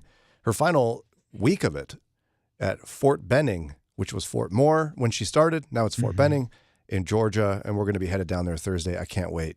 And I'm thankful in advance for all of Lauren Cuevas's extra hard work Oh, sure. in my absence. So No problem. Glad to do thank you it. for that. I won't be thinking about any of you. That's okay. Good. Sure. Please don't. It's probably not true. I'll be texting you a lot, I'm sure. No, But spend, anyway. spend time with your family. This is huge for you guys. Yeah, well, the 12-hour drive there and back is, That's a lot. It's a lot. You can still enjoy the ride, enjoy each other. 12-hour drive's a long way. It's we tend to ignore each other at this point. Are you going to do like 6 hours you, 6 hours Sarah or something? Yeah, we're going to figure that out. Oh, Sophia drives too. Can she drive? Now we're going to do a rental car. Oh, okay. It's Yeah. complicated, but So you all have enough space to get in one car? Yeah, we have enough space to squeeze into a car, but then we don't have enough space for Grace. Yeah, to go around and do stuff for the weekend. And so then when you calculate cost of driving 2 cars versus renting makes more sense. Yeah. Yep. So we're going to rent a minivan. Woohoo. Look at us. Minivan. Who's going to get the captain's chair? Oh, they're already arguing about who's going to be in what spot. Literally, my kids are arguing about it already. My parents rented a minivan for my college graduation. That was actually a lot of fun. I think it'll be, the kids are like, is there TVs in it? I'm like, I don't know. Probably not. Probably not. Those aren't really a thing anymore. Aren't they? Not new ones. I don't think they put them in there anymore. Why not? Because everyone's got their phones, you got tablets. Oh, yeah. Got their own screens. Yeah. Well, it doesn't mean they don't make them at all, but I'd be surprised. In the olden days, we didn't have anything to do on the drive. We had Like a puzzles. Ford van something, and we had like a box tiny TV in our car with a VHS. Wow. But see, this was not that long ago. We had one of the little mini DVD players that was portable, and they would like strap it between my parents' seat, and my brother and I would watch that. We had like travel version of Battleship or something that nobody wanted to play, and Ron was probably crawling around the entire vehicle. They're probably like, kids, get in the trunk. Okay. You open up windows on both sides and crawl out of one, climb across the roof, and climb in the other. No, Ron. While you're on the highway. No. My wife and her brother were like in the back of a pickup truck all the way to Colorado or something as kids. It's like, Oh yeah, my grandpa has a lake house in Alabama, but they primarily lived in Memphis, Tennessee. Yeah. And on the drives to and fro, the three girls would sit in the back of the truck bed. Yep. There you go. This was like, this is fine. It's very normal. Just hang on. For 3 hours. Hang on. Now we have seat belts, and they are legally required. And airbags and all Just that rolling stuff. around in the back. So I can't wait. I'll keep you posted how things go. Lord willing, I'll get some video and pictures of the ceremony to share online so folks can see it. Everyone's been so kind and prayerful. We're just so grateful. All right. Officially, it's a new thing we're trying. Pointless debate. Correct. We already have them, but now we're giving a name to it. And we're doing them more intentional. We're helping you see you can have fun and disagree. Watch this. Here's this one. We all know what cereal is. Yes. I would hope. One of my children survives primarily on cereal, especially if it's sugary. Yeah. And we all know what soup is. Okay. The question becomes, is cereal a soup? No. No, I don't think so. I would say not. Because you need broth for soup. Right. Yes. And cereal. And some broth has milk in it. You can add milk, but the base is still broth. Right. And soups are not usually crunchy. And cereal, unless you let it sit too long, is going to be crunchy. It is absolutely a soup. Yes, Lauren? My thing is that a soup, it cooks all together. Where a cereal, you're adding two ingredients into one thing, and you're not cooking it all together. Let us not forget when you get fancy pants and you go to fancy restaurants, there are cold soups. Well, yeah, but it was still cooked together, and then they just refrigerated it. That's how you get all the flavors together. I would argue cereal's not even cooking. And so if you have a cold tomato soup, which I believe there is such a thing, tomatoes a fruit, you're essentially having sorbet. No. You're I'm having sorbet now. Like pureed fruit cold in It's a bowl. Smoothie.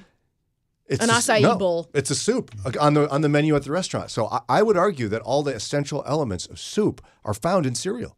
You have the hearty elements, like what is the substance like in Cheerios.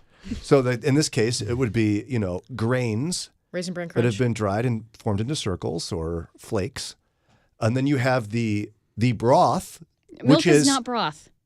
There's plenty of soups that I've made that have it's water, milk. Yeah, you can add milk to a soup. That doesn't mean it's Like a cream soup. Yeah, there are cream soups, but the base is still a broth. And a broth is something that is boiled like meat or vegetables. Another question. What? Is ramen soup, Todd asked. Yes. Yes, it is. It is a noodle soup. It says soup on it. Therefore, it's soup.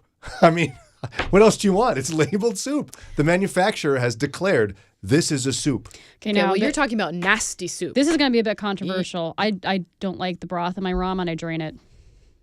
Oh, wow. I understand that choice. It's not necessarily the best choice, which is why, again, I think that disqualifies you from any soup debate. Okay, but we're talking about official ramen. Todd, let us know. Ramen like Brian eats it, or like official ramen from like a ramen restaurant? Oh, that's soup. That's like soup. The instant ramen is instant ramen kind of on a line. How dare you segregate ramen? There's Well, good yours ramen is and bad nasty. ramen. There's only one ramen. No, there's not. Have you ever had like legit ramen at an Asian restaurant? Probably. But Again, Daria, if you are making ramen and emptying out the broth, I feel like you're disqualified from any soup debate. I don't think so. I think you're Another totally disqualified. You're out. Well, she's not doing it from like a chicken noodle soup. She's doing it from No, it's your boxed ramen. artificial already, and I'm just getting rid of some of the liquid. When I was very salty. Well, you're getting I rid do of have all a the packet. liquid. You're getting rid of all the liquid. That's not some. That's all. I would get rid of like the Campbell's chicken noodle soup. I loved that as a kid, and I would get rid of lots of, but not all, the broth, just to make it easier to get at the noodles. Yeah. Because they kind of They gotta escape the slip spoon. off, yeah. Yeah. That's why I got Very to chicken and slippery. stars. You'd get rid of, you mean like you dump it or you drink it and then. It depended on the mood. noodles? Yeah. Depended on the mood. Another question. What about hot cereal, cream of wheat or oatmeal? Is it a soup? No, it's still cereal. Those are a whole different category in my brain. Yeah. I don't even like the term calling it hot cereal. Yeah, I actually am offended by that. Yes. Yeah, me too. It It's the is same not a hot components. cereal. It's grain and milk. This one's just heated up. But the ratios are so different, Daria. And? Oh, the ratio doesn't matter? Suddenly we're back to soup and cereal. I never said anything about ratios. You talked about broth. Okay, so that has nothing to do with talked about ratios. broth. yes, when you make a cream soup, there's just a little bit of milk and a lot of like chicken broth and water.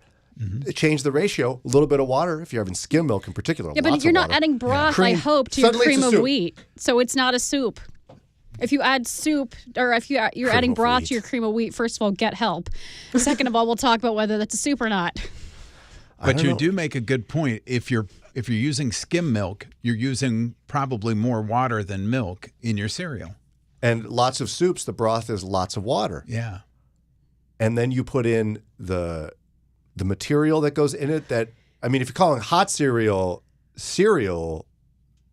that's a whole other See, category. I would still argue that it's There's hot cereal, cereal, and soup. I would still say cereal can't be soup because I don't even know that cereal classifies as No. cooking. Okay, Venn diagram. Think Venn diagram. You have cereal, you have soup. There are categories at which they have crossed together. And is that hot cereal?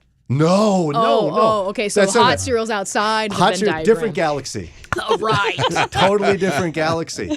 But I would argue, this is my new working theory. It's a Venn diagram. There are certain cereals that when you put all the ingredients together, suddenly you've got soup. Think of like a Raisin Bran. You've I got love Raisin Bran raisins in Crunch. it now. You've got bran. You've got flakes. It's milk. Suddenly It's you milk. have a healthy soup, cold soup. It's a bisque. That's not a bisque. It's not a bisque. I'm using soup words. Be kind to me. No. Daria's over there draining the broth from her soup.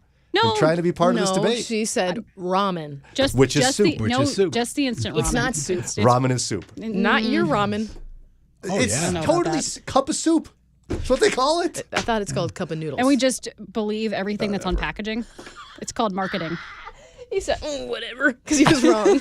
I'm pretty sure it says It's ramen called- noodle soup. On Oh, it. so it's chicken Soup. noodle soup now. Right. It really is. Noodles, chicken flavoring. in Lots your of soup. water. Yeah. I believe a official ramen from a ramen restaurant is soup. I don't think Brian's ramen is. Unofficial ramen. Unofficial ramen. Does soup have salt in it? Yes. Is there salt in ramen noodle soup? My cup of soup? Yeah. It's not a cup of soup. It's a cup of noodles. Are you salting your cereal then? You could. But you shouldn't. Sometimes you Salting do your it. cereal. Ew. Sometimes you do. Todd said, if cereal and hot cereal are soup, is a granola or breakfast bar technically a hard soup? Yes. Because A dehydrated soup, Well, like your cup of noodles. Todd, you're messing with us too much. Todd, what I like to do with the soup or with the granola is you put in the granola, pour in the milk, put some honey on it, let it sit. It's dehydrated soup. Let it sit to rehydrate, to become soup again. I feel like Ron and I have completally won this. No. I don't think Ron was on your side, actually. He the ramen. shifted. With the ramen, we're talking about, we begun with cereal. Is So- cereal a soup? Have we found a compromise? No. That if there's a Venn diagram where one circle is soup, No. one is cereal, that there is Cereal a crossover. is not soup. No. Ron, They're different categories. would you be willing to buy the Venn diagram? Ron's not willing to buy much. Yeah. Literally. Yeah. I think I might on the basis of skim milk being mostly water. Then it becomes closer to being soup. But See, you can reach compromise. Not everybody, but it's okay. We don't have to agree. Lauren and Daria can be wrong, But we're not. but they can be. Chef Ken said, what about pudding? See, yes, I vote for pudding. just in general. Yeah. This is the pudding. 7:19. We're up against a break when we come back. Yes, pudding. We've got a whole bunch of questions still to go over that came in from Walkworthy, from people just like you. We're going to get to one of those in just a minute. Moody Radio is thankful for listeners and support from businesses like Duma Meats and Farm Market. Duma Meats and Farm Market, supporting Moody Radio in Cleveland and surrounding areas. More information about Duma Meats and Farm Market is at dumameats.com. Easter is here, and we celebrate the amazing miracle of Jesus coming back to life with Today in the Word's family study. Fact is, the story of Jesus' death and resurrection is something we can think about all year long. It's not just for Easter, it's for every day. Enjoy hands-on learning activities for the whole family. Download your free copy of this month's family study at todayintheword.com/family. Let's spend time in God's Word together. Millions of children throughout the world lack one simple item that could open the door to health, education, opportunity, and Jesus: shoes. This spring, Moody Radio and Buckner International are partnering with you to provide hope to kids in need throughout the world by providing new shoes and socks, critical care, and the love of Jesus in some of the most vulnerable places. Right now, more than 42,000 children are waiting for the first gift of new shoes. Give today at GiveShoesNow.com. Bringing Northeast Ohio and Western Pennsylvania closer to Christ, one conversation at a time. It's Mornings with Brian on Moody Radio, Cleveland.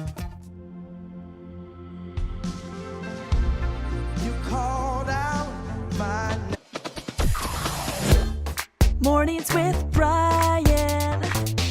Moody Radio Cleveland. 103.3 at 6 to 9 a.m.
724 WCRF, Mornings with Brian. The live stream is back up and going, I think. It is, yes. We are at us live. go. We have some updates. We think you're going to like them. We have just better quality. We're hoping you have a better viewing experience. So we can see Lauren in 4K now. No, we're not in 4K. We're at 1080p. Correct. I don't know what that means, but it's almost Exciting. as good as 4K. Well, the thing about 4K, so if you say, oh, this TV is 4K, don't buy it. It's a scam. The human eye can actually not detect 4K. 4K is important when you're making movies, but as far as like clarity for what you're seeing, your eye can't tell the difference between 4K and 1080. Okay, good. I don't have to worry about someone seeing into my pores. Come on in, I guess. If you want to get to know us, I guess that's one way to do it. So our Walkworthy Men's Conference, that was a couple months ago, had a panel discussion where we allowed men to submit anonymous issues that they would like to have discussed, because I pushed them all that we all have issues, and they know that. We had a number of questions we couldn't get to. And so as we can throughout the year, we're going to cover some of these. Here's one for you. Someone wrote in, and a lot of people agreed with this and liked it. Give it a thumbs up. Why is it so difficult to follow Christ in the presence of your coworkers? Why is it so difficult to follow Christ in the presence of your coworkers? Now, I certainly have my responses to this. How does that strike you right out of the gate? And I think this is not just men. It can be women can have this issue too. I'm curious what specifics he struggles with following Christ. Like, is it hard to be honest in front of your coworkers? Is it hard to work hard in front of your coworkers? Or is it, he's saying, it's hard to share the gospel with my coworkers? Yeah, I wondered the same thing. Like perhaps he has too much pressure on himself of what it means to be a Christian in a secular workplace.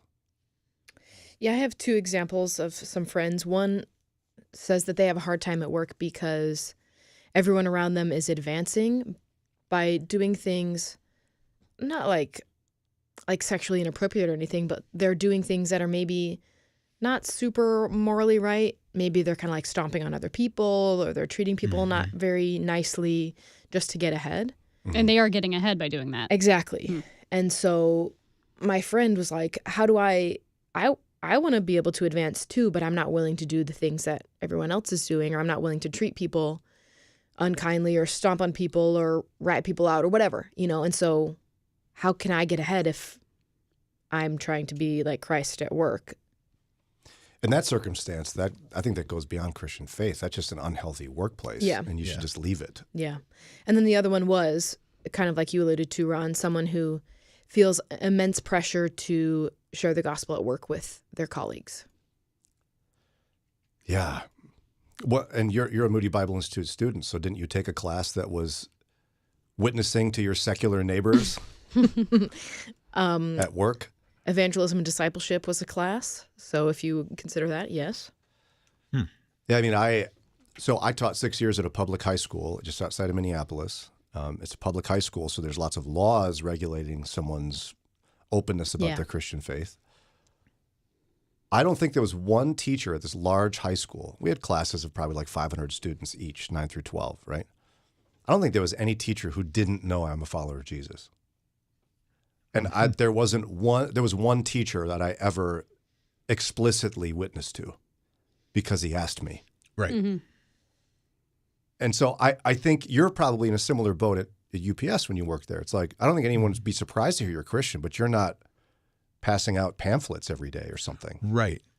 It usually starts off with they notice the difference in your language, that you don't drop certain words that other people tend to drop quite frequently. So then they think, oh, well, there's something different about him, and they're looking at you, and you tend to be honest and hardworking and kind. Yeah, kind, forgiving, all the kind of character traits you'd expect in a follower of Christ. And they see that, and they notice there's something different about you. Sometimes they'll pick up that you're a Christian. Other times they may just think you're a nice person, but eventually some will come and ask you, I noticed you're different than everybody. Why is that? Then you have an open door. Well, as Jesus was ascending to heaven, he said, go and make disciples of all nations. So when you're at work, make disciples, right? So maybe Ron and I are doing it wrong. I mean, I think you should always be willing and open if the opportunity presents itself. But you don't want to annoy people with trying to shove it down their throats. I think you live how Christ would want you to live. And like Ron said, I've been in a similar situation where I don't know that other than like mentioning once or twice that I went to church, I don't know that I ever explicitly said I was Christian, but people knew. I remember when I left to work at a Christian radio station, someone was like, oh, that's right up your alley. And I don't know that we'd ever had a conversation about Jesus ever. Like he knew. What happened in your heart and your soul and your mind when he said that to you? Were you surprised? I was a little surprised because I don't know that we'd ever talked about it. But he just knew that was something I was passionate about. Huh. Yeah, I had something similar too, where I had a former student reach out to me. I don't know how he got my number. And I had failed this kid because he plagiarized an entire paper. And so when I heard from him after he was done in high school, I was like, oh no. He wanted to grab coffee. So I was like, all right. We grabbed coffee. I'm a little nervous. Very public place, please. Yeah, exactly. And he wanted to tell me that he got saved. Wow. In college. And I actually looked at him and I was like, cool. Like, why do you want to tell me about it? He goes, well, you're a Christian. And I was like, how did you know? He's a student in one of my classes. And I was not witnessing in class.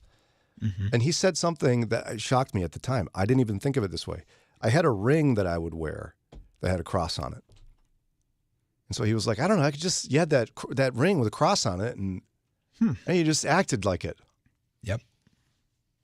And I don't know, I guess what that taught me, and perhaps you learned this from your colleague, it's like, it doesn't take as much as we think to share Christ with people in our secular workplace. Yeah, and again, I think because it's of a work environment, there are certain boundaries you can't cross depending on your culture and employee handbook and stuff like that. I think you should always be willing and open.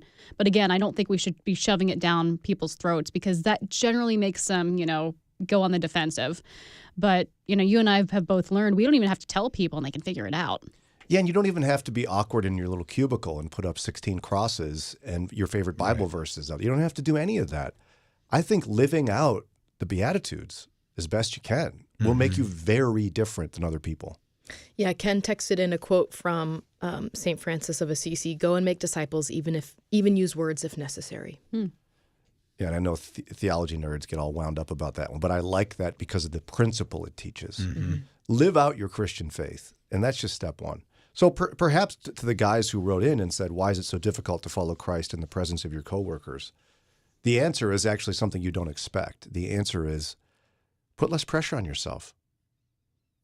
Do the best you can to live out your love for Christ in your secular workplace.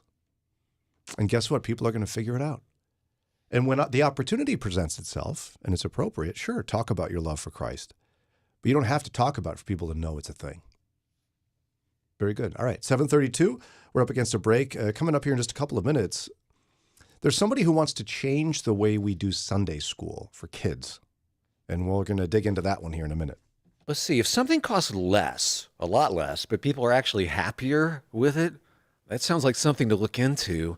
And that's MetaShare. Maybe you've heard joining MetaShare can save you or your family up to $500 a month, and that's huge. But it's also true. People are just happier with it. They love being part of something that reflects and promotes their values and what they believe in. MetaShare works, too. It's been around for 30 years now, and members have shared more than $7 billion of each other's bills. People love having telehealth and a huge nationwide PPO network, so yeah, really, you can save a ton and like it better. Imagine being happy with how you're taking care of your health care, whether you're self-employed or part of the gig economy, or you just want a plan that you're happy with. Here you go. You can call right now and get a price within 2 minutes. A very, very smart use of 2 minutes. Here's the number you need. It's 877-58-BIBLE. That's 877-58-BIBLE. 877-58-BIBLE. Brian's third grade teacher left us a voicemail. Please record your message. I always thought that Brian would be a circus performer or a radio host. At least I got one right. It's Mornings with Brian on Moody Radio Cleveland.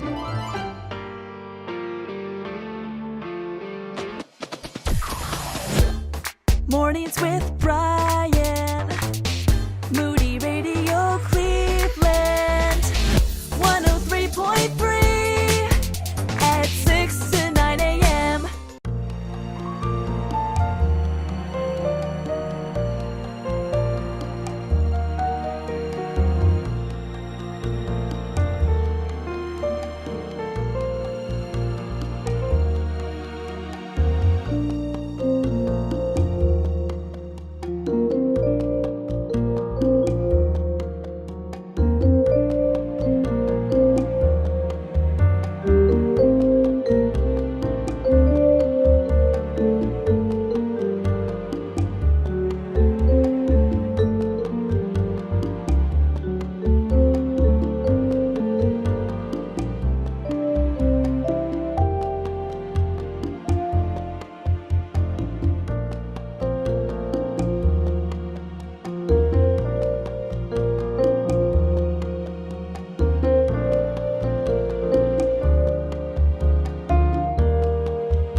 .738 WCRF, Moody Radio.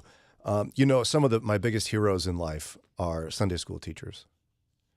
Like that's a no joke. To volunteer your time, miss maybe half the service depending on your tradition, and go back there and work with all the kids who don't want to be in school, but they're in Sunday school nonetheless. Right. But yeah, you guys ever do that? Teach Sunday school? Yes. Mm-hmm. Yeah, I did it with kids at a church we went to in Florida. It's pretty. How'd you feel about it? You like it? There were some problems. I mean, they had literally all of the kids from age 4 to 12 in the same room because not enough people volunteered. So it's just, I mean, you can't interact with a 4-year-old the same way you can a 12-year-old. I mean, they were just, it was not well structured. So it was difficult. I enjoyed it and I enjoyed serving, but it's like there's too much chaos and I can't teach anything because the 4-year-olds want to run and the 12-year-olds, they don't want to be in here with the 4-year-olds. Yeah, that's pretty intense scenario. You've taught. What grade did you teach, Lauren? I think I did 4 and 5-year-olds. I think that's what it was. The Lord bless you and keep you. It was fun. Really? Like what part? Yes. The kids are fun. You have to have the right curriculum, though, don't you? Yeah. And I was never like the main teacher. I was you were always the helper. the helper. Yeah, we had for me, one of my more traumatic church experiences. So in the church tradition I was a part of in Chicago, there was like a men's Sunday and a women's Sunday, right? And for women's Sunday, they want to make sure none of the women are serving, which is a significant problem in church because women serve. Yes. And so I was like forced into children's church, like kindergarten. And these church services were like 2.5 hours long. Wow. And I didn't want to do it. And I was bad at saying no. You guys, it was so horrible. 2.5 hours with kindergartners. I thought you were going to say, man, I loved it so No. much and God humbled me. And No, when it was done, I was like, Sarah, I'm never doing that again, ever in my whole life. Other people's 4-year-olds are a lot. I used to, at another church when I was in high school, I would help my mom with the 4 and 5-year-olds. And some of them are perfect angels. And then you have some that, I mean, I kid you not, they were literally throwing themselves against the wall. I just remembered that I did do lower elementary school also. Yeah, and I mean, for the right person, that can be a ton of fun and a really important ministry at church. I'm not saying it's a bad place. I'm just saying you don't want me there. That's all I'm saying. Mm-hmm. Now, Ron, you love a nursery. Some people go, I'll never go in a nursery. I can't do that. That's horrible. You love it. Yeah. And Sarah we've loves taught together, Dana and I have taught together Sunday school for younger kids. When I was in college, I helped with the high school youth group. But that wasn't so much teaching as just helping, when you're doing an event or an exercise, some game, you were helping to set that up. Sure. But yeah, when I got older, I actually taught, and I enjoyed. Usually Dana would do the crafts and I would do the Bible lesson. I bet you'd be really good at it. I could see that. I can't acknowledge that because that would ruin my humility record. So there's a woman who wrote in Christianity Today, and she has, I think, somewhat of an edgy proposal for Sunday school. So her story is this. Her children's church was looking for volunteers one Sunday because they were short on people to help out. So she's like, all right, sure. Yeah, I can do that. I'll help out. And so here's the note she got from them. There are scripts and a video you can use, and all the materials will be prepped for you. No prep needed. We just need you to come in and like supervise it and help it. And she was kind of aghast, like, what? Like, it's all prepped for me? I don't have to do anything? And it's like video and... Yeah. And so she decided to formulate her own plan. And she writes a whole paragraph about it. Like, they'd act like a monkey, sing Baby Shark like an opera singer. And she did all these other activities to help them understand the lesson. And she was like, this was so much better than the video. So her solution is, what we need to do in America is bring back screen-free Sunday school. We need to take the screens out of Sunday school. Yeah, I agree. I've also worked in a class where the video or the whole lesson was just a video for these kids. Like, okay, watch this and now go play. And I really hated it because I remember having at other churches working to make lesson plans, and we've got these little worksheets that they enjoyed, and then they have something to take home to their parents, and you ask questions and you sing, and they really enjoyed it. And I don't know if this video model is just because they have a hard time getting people to commit to spending 30 minutes to creating a lesson plan for kids, or they don't think kids are going to resonate with anything other than screens in this day and age. But I remember, I'm an adult and I'm very disappointed and very bored. So you're kind of with her. You're like, let's totally bring this agree. back. Yes. What about the rest of you? I think her plan is great. I think churches, because of the lack of volunteers, have to come up with ways to make it idiot-proof isn't the right word, but, very simple. So you can step in, anybody can step in and do the lesson. Then if you want to go beyond, like she did, that's great. But the church, if you say, and you'll need to plan your lesson, we'll give you some ideas, but you need to plan, you're going to dry up your well of possible volunteers. Yeah, I mean, if it's come up with your own lesson from scratch each week, no screens allowed, no one will volunteer. You're going to shut down Sunday school. Exactly. Well, I think, because some of the churches I've gone to, they had curriculums for the kids, and your responsibility was just come up with a couple songs and print the stuff out and just know how to interact with kids and get them engaged. So I'm not sure that would take a whole lot of extra effort. I know it takes more, and they're really afraid of scaring people off, because I've been at plenty of churches where they really struggle to get help in the kids ministry. Yeah, I think part of that is because it's a specific gifting. Like, if you put me into one of these classrooms, the kids would rather see a video. It would be much better. And I know I'm sounding like I'm being melodramatic, but quite honestly, like, I don't relate well to little kids that aren't mine, that are that age. I don't like doing it. Let's put a video on, kids.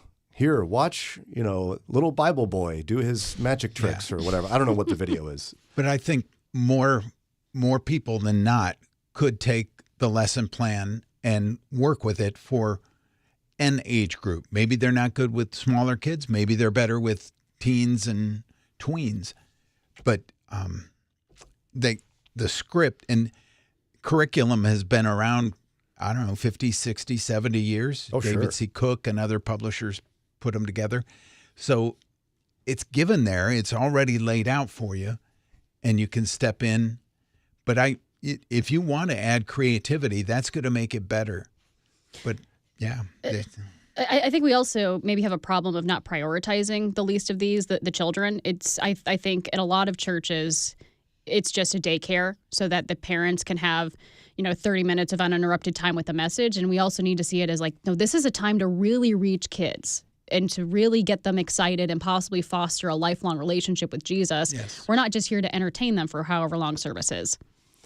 And yet, I mean, what's the point of singing a song? Sometimes it's just to entertain the kids because they like to sing. Yeah, but we can, I had a lot of, kid-appropriate Bible songs that I sang growing up that I loved, and my brother and I would sing all the time. And as you get older, you start to realize the meaning of these songs. Right.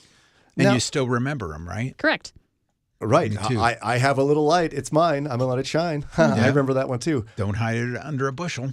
Now, she's saying that get rid of all screens in all Sunday school. Isn't that a bit extreme?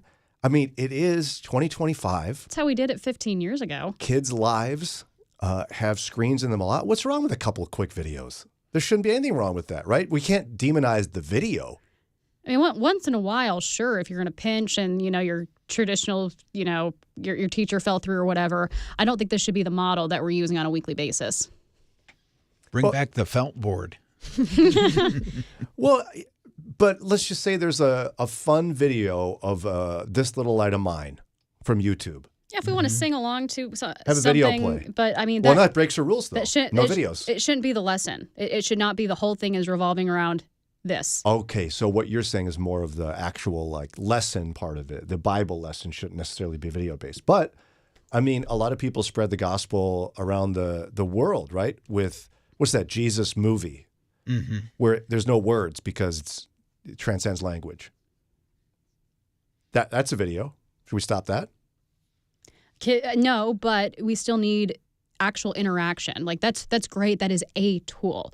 The best tool we have is ourselves, though. And actual human interaction. Yes, creating connections and answering questions and fostering creativity and excitement about the gospel. Lauren Cuevas has been so quiet. She's like, yeah, down with the videos. Burn the videos. Pile them up in a pile and burn them. No. I understand the use of videos. Like Daria and Ron have said, it's to, get more volunteers. It's really foolproof. You just turn on the video and it's fine. I think most churches, if they don't do a video, they do provide a curriculum. It's not that they're asking you to make a whole curriculum. They're going to provide you something really that shouldn't take you much prep. You just need to get there 10 minutes before and read through it so you know what you're teaching. I would prefer a screen-free Sunday. It's not the hill I'm going to die on.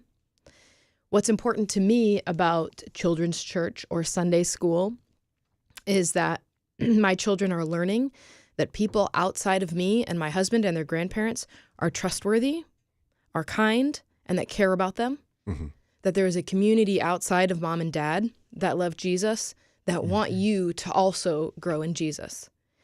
And if screens is going to take away from that connection, like Daria is talking about, from building trust and building connection with kids so that they learn people outside of mom and dad love Jesus and want you to love Jesus too, then I kind of have some problems with that. We had a son born in COVID, and it took a long time to get back to church in where I was living, to church in person. And when we did, it was kind of nerve-wracking. Yeah. We had never taken a kid to church before. By this time, he was 2. Oh, wow. Yeah, that'd be scary. Yeah. And when we dropped him off the first time, there was a man there that was there every single week, the exact same service, serving in this room because he wanted to be consistent and he wanted to show up. And he actually took the time to meet with us after the service, like, hey, I know you guys are dropping him off for the first time. You're new to children's church. Here's like my philosophy. If I don't have the answer, I want to be able to provide it for them. And I'll tell them, hey, I don't know the answer, but I'll go back and I'll find it for you later.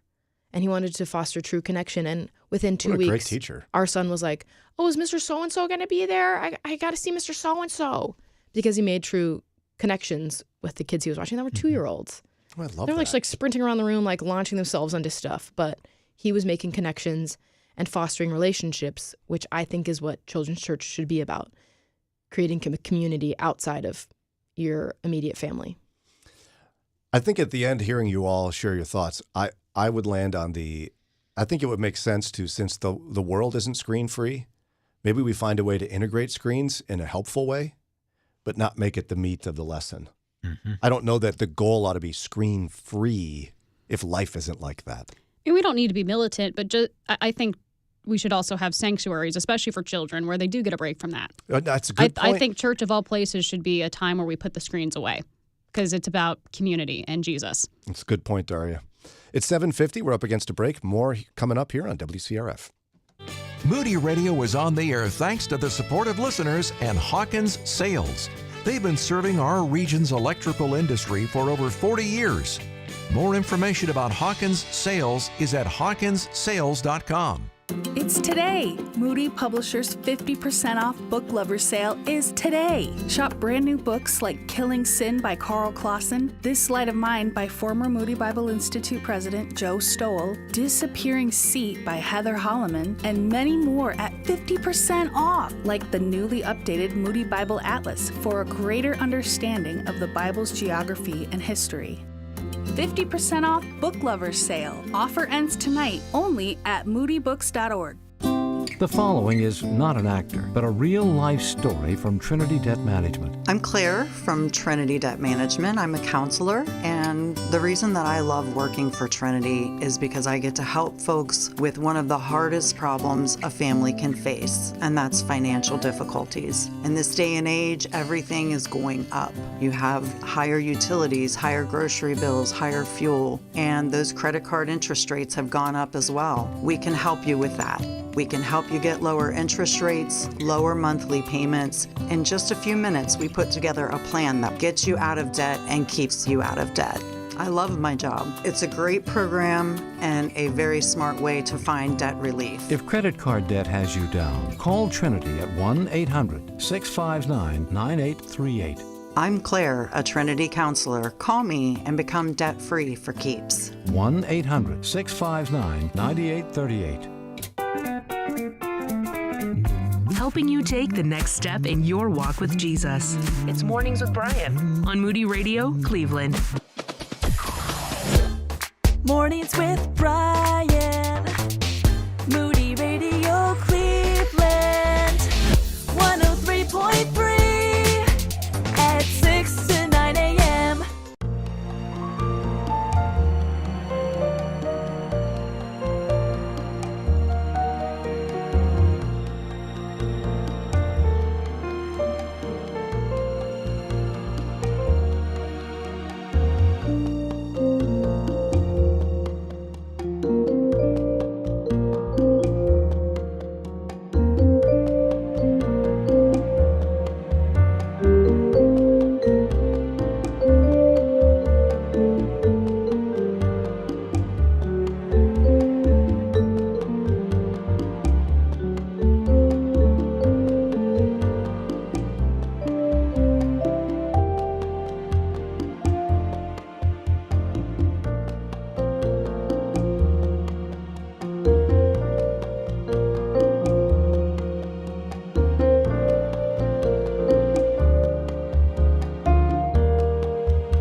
It's 7:56, and there's joy in the journey. It's Mornings with Brian from the North Coast Family Foundation sponsored studio. Good morning from Moody Radio Cleveland. Joe and Cindi Ferrini were on with us a little while back talking about keeping the romance alive in marriage. Mm-hmm. And one of the ways that they talked about doing that is essentially what the kids would call the PDAs, the public displays of affection. Okay. I'm going to make a prediction. They said that they had to be public. No, but it's one of the ways you can do it. Like Okay. you're at the mall and you like hold hands or something. Oh, sure, okay. I'm gonna guess you're more in the don't touch me category In public, of yeah. the PDAs. Yeah. Okay, I was right on that. Yes. So you're at the mall. Do you guys go to the mall? No, who goes to the mall? You're walking downtown Cuyahoga Falls Yeah. towards Pav's Creamery. Of course. Eddie slips his hand into yours, and you go, "Ew!" Like, what No, do you? that's fine. Okay, that's fine. Yeah, that's fine. But that's probably less likely because you have two hands on the stroller. Or running after a child. What if there's he grabs your arm and kind of holds your arm for you? He would never do that. What if he leaned That's in weird. and kissed your cheek on the way? Please don't do that in public. Why not? What, are you worried your dad's watching or something? No, I don't want anybody watching. I don't want anybody Just looking at me. just a little peck. Yeah, you don't have to keep pushing. I said my answer. I have a feeling Daria might be in the same zone. She doesn't have to answer this, but Yeah, no, I agree. so No, not much for the PDAs.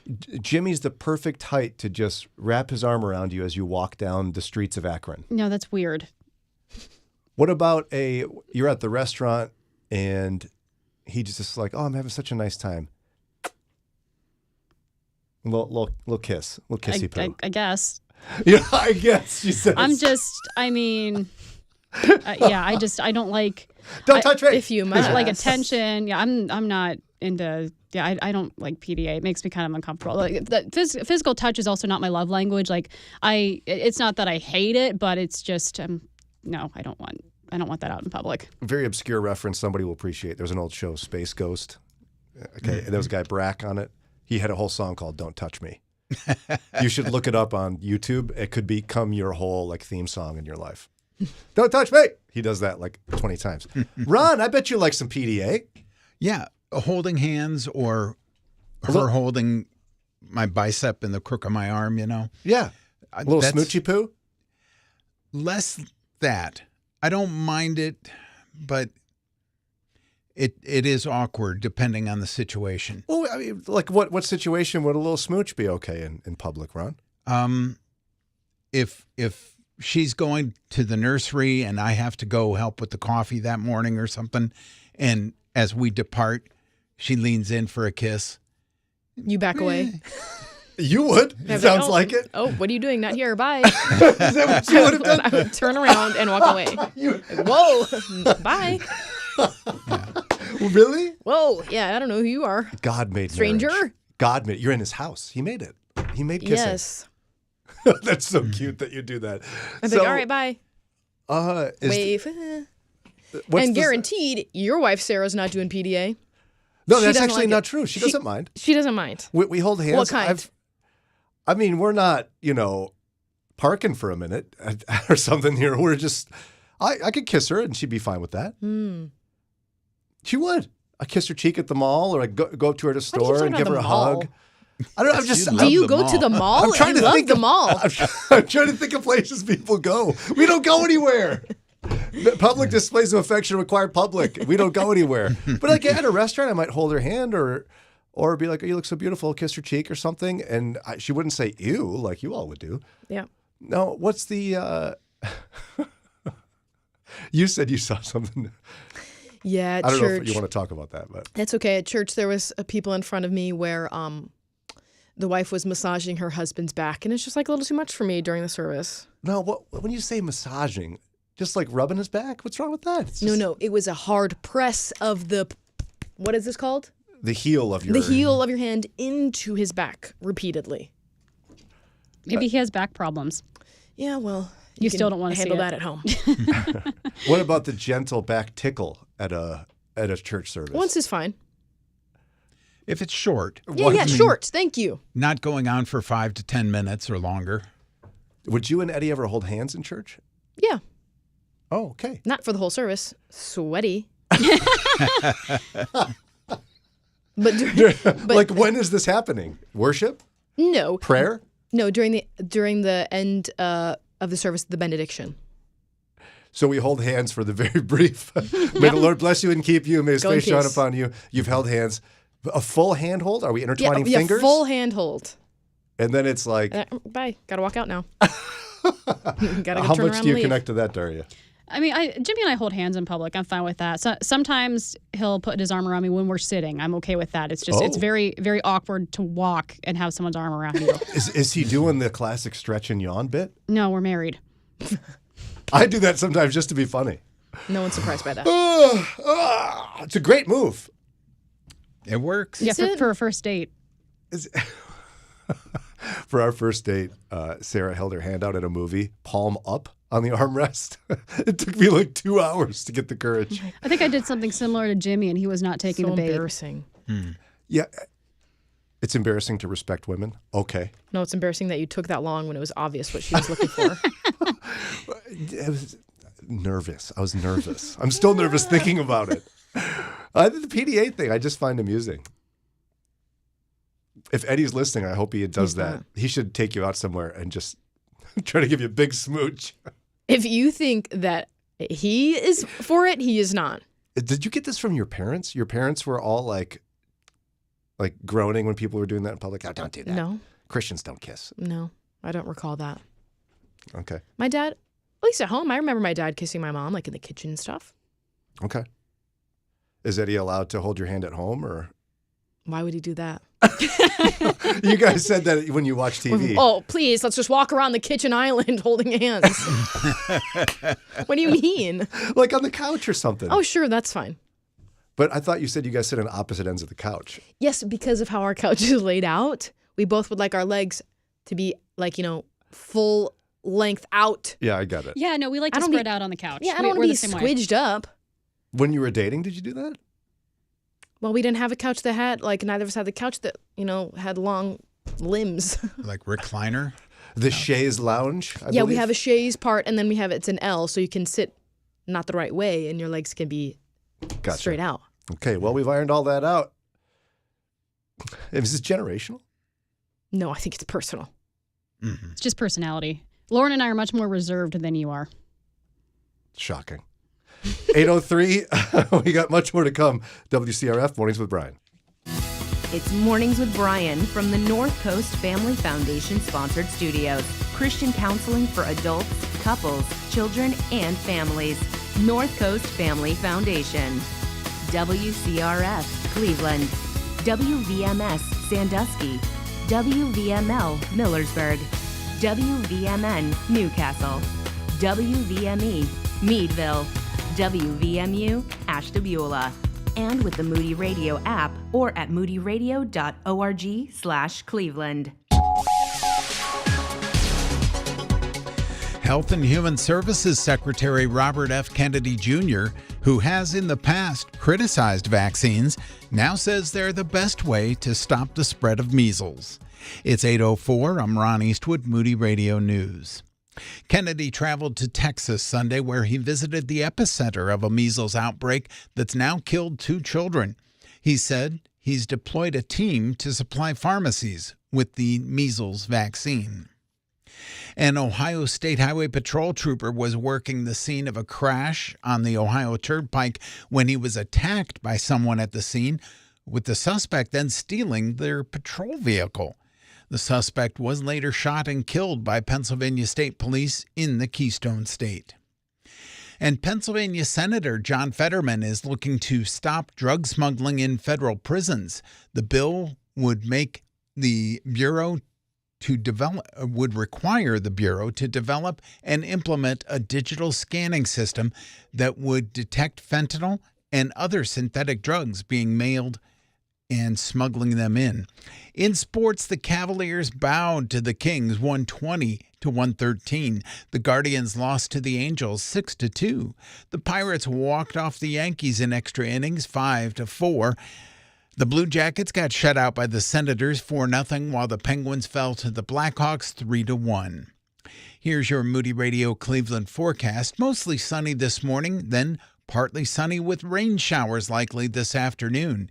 It is going to be warmer with our highs in the lower 50s. At last check, we had clear skies, 29 degrees in Cleveland, Akron and Canton clear and 33, Youngstown clear and 29. It's time for your moron moment.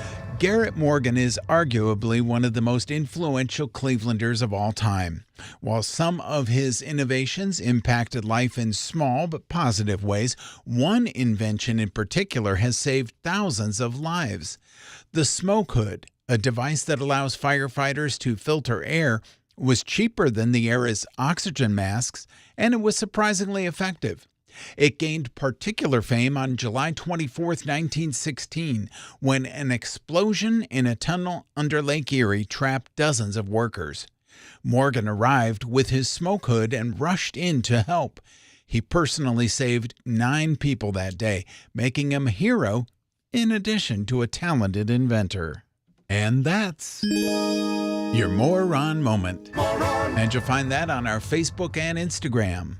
It's 8:07. With Moody Radio News, I'm Ron Eastwood. Broadcasting live from the Bob Devine Studio, it's Mornings with Brian. Want to join the conversation?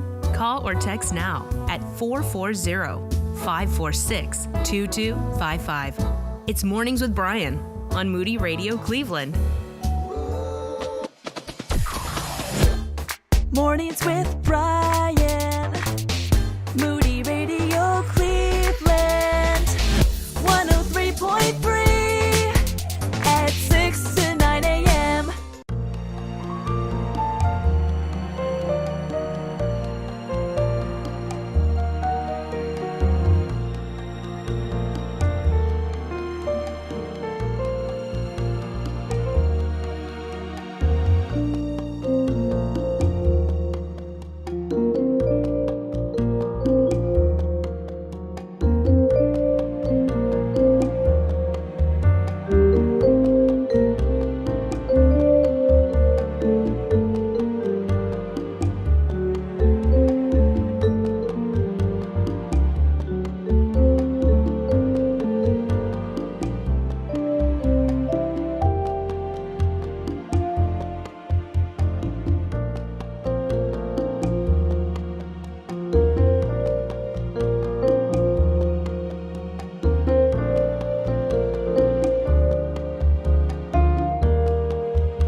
Monday. It's 8:10 on WCRF. And we got some brand new research. You know I love me some research. Mm-hmm. And I know people get all wound up about research, but I think it's a helpful window, as long as you don't put too much stock in it. Right. It's a helpful window into people's lives on various issues. And this one happens to be spiritual. I didn't realize this, but George Barna, you know, he's like the famous Christian researcher. Right. Barna Research. He now works for the Cultural Research Center at Arizona Christian University. He doesn't work at Barna anymore. Did you know that? No. Yeah, that's run by a different guy, David Kinnaman. So anyway, now that we've got that lesson finished, they did a brand new installment in their series on American worldview. So they grabbed about 2,100 adults in January and asked them some spiritual questions. Now, sometimes when these things are written out, they're a little confusing. So I'm going to help you with some information before we look at the results of this. Okay, they would really categorize people in about 4 categories. There'd be the non-Christians, self-identified Christians, theologically identified born-again Christians, and integrated disciples. Okay, that's a lot, but it's in gradations. Mm-hmm. Now, they don't do a super great job deciding like how they put these categories, like explaining how these categories are made. But I think we can all figure out self-identified Christians. People go, "You Christian?" "Oh, yeah, I'm a Christian."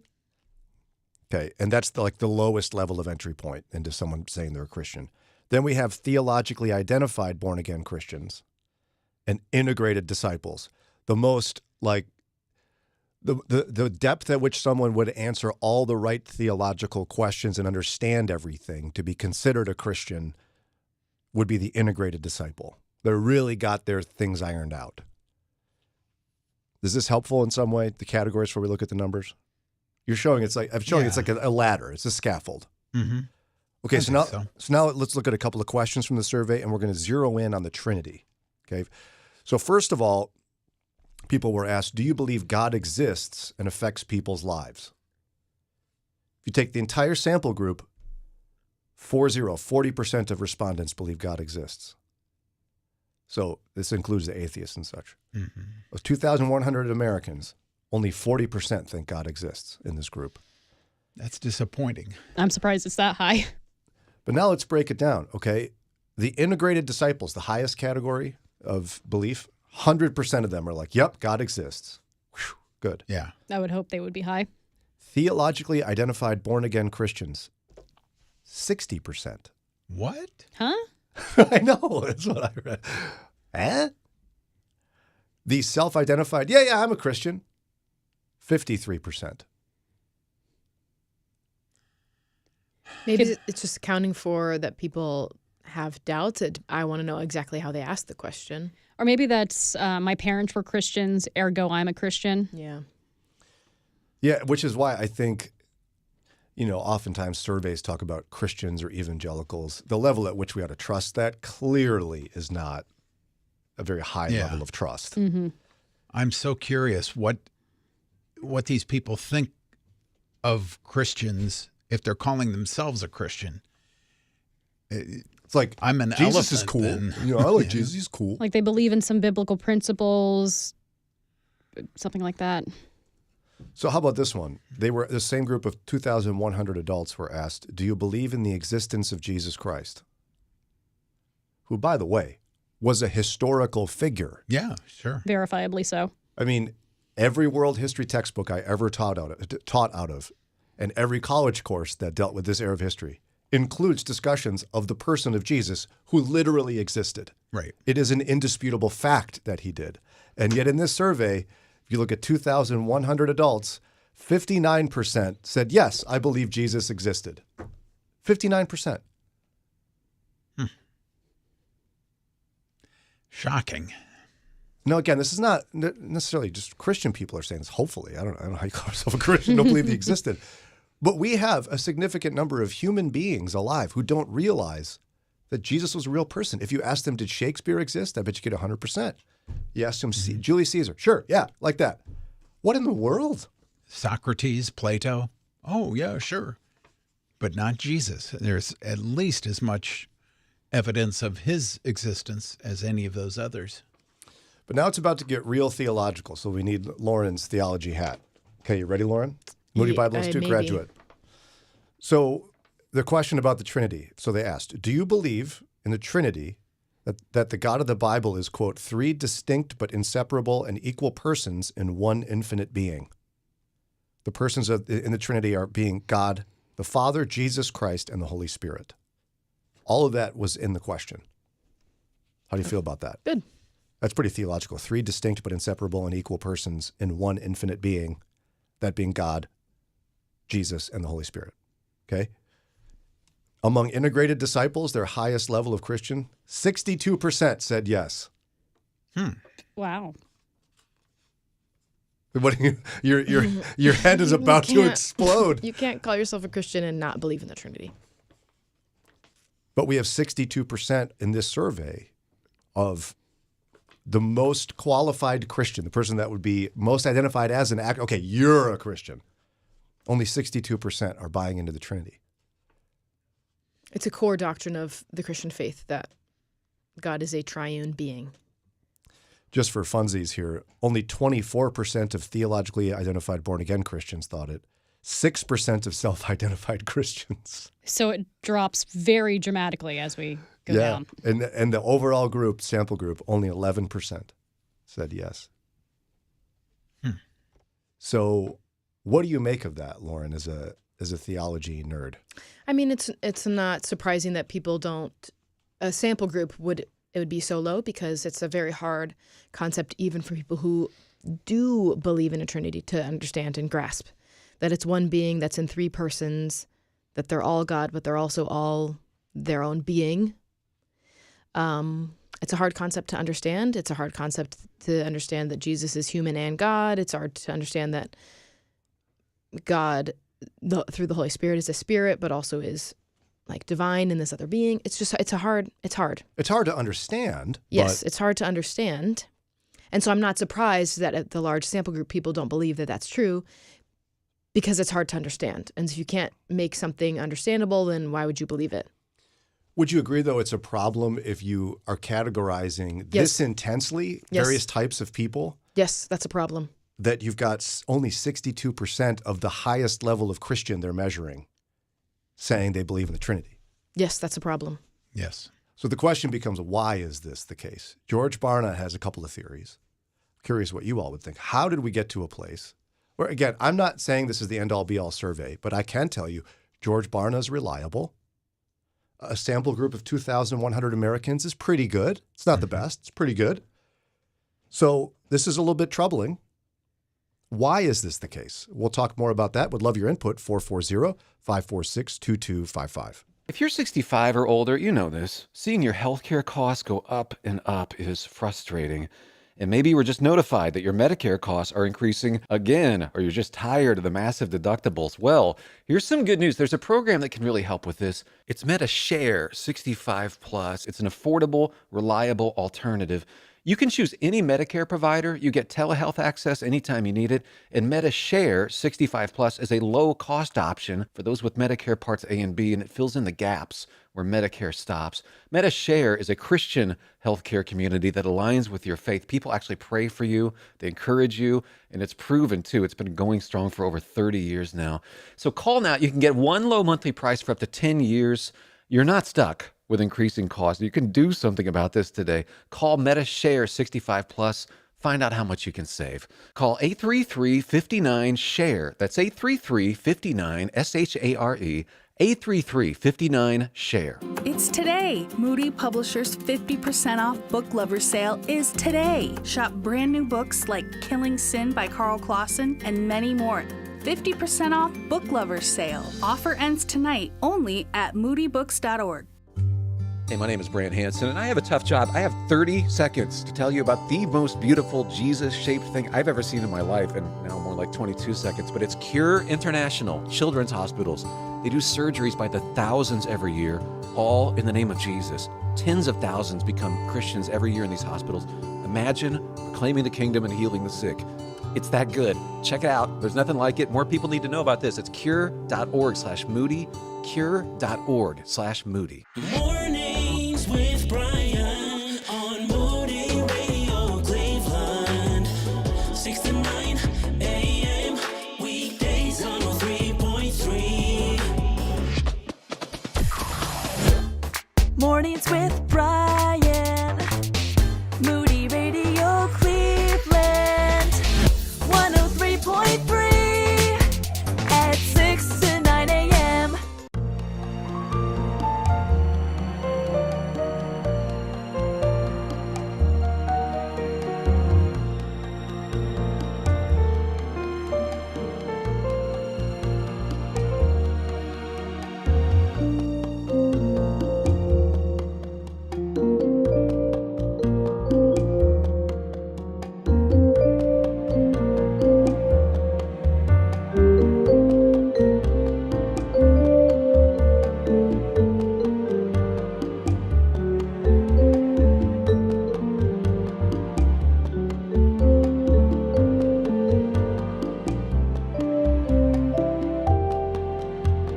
624 WCRF. We're back on the live stream. Whee! You can look at us again. And it's new and improved, Daria. Correct.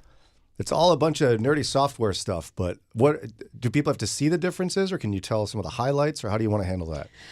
So our previous software, there were some issues with audio delays. Things weren't in sync. Things looked a little bit fuzzier. They look better. We've got a new software that just performs better than our old one. So we do think you're going to notice a difference.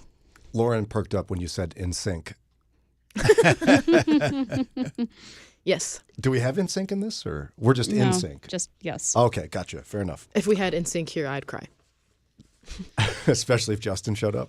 No. Wait, was he in NSYNC? Yes. Yes, he was. Sorry. But he wasn't my favorite. Really? Okay. Well, Justin has some With his issues. ramen We hair. don't like him anymore. You can't just say that and not tell us who your favorite was. JC, obviously. Come on.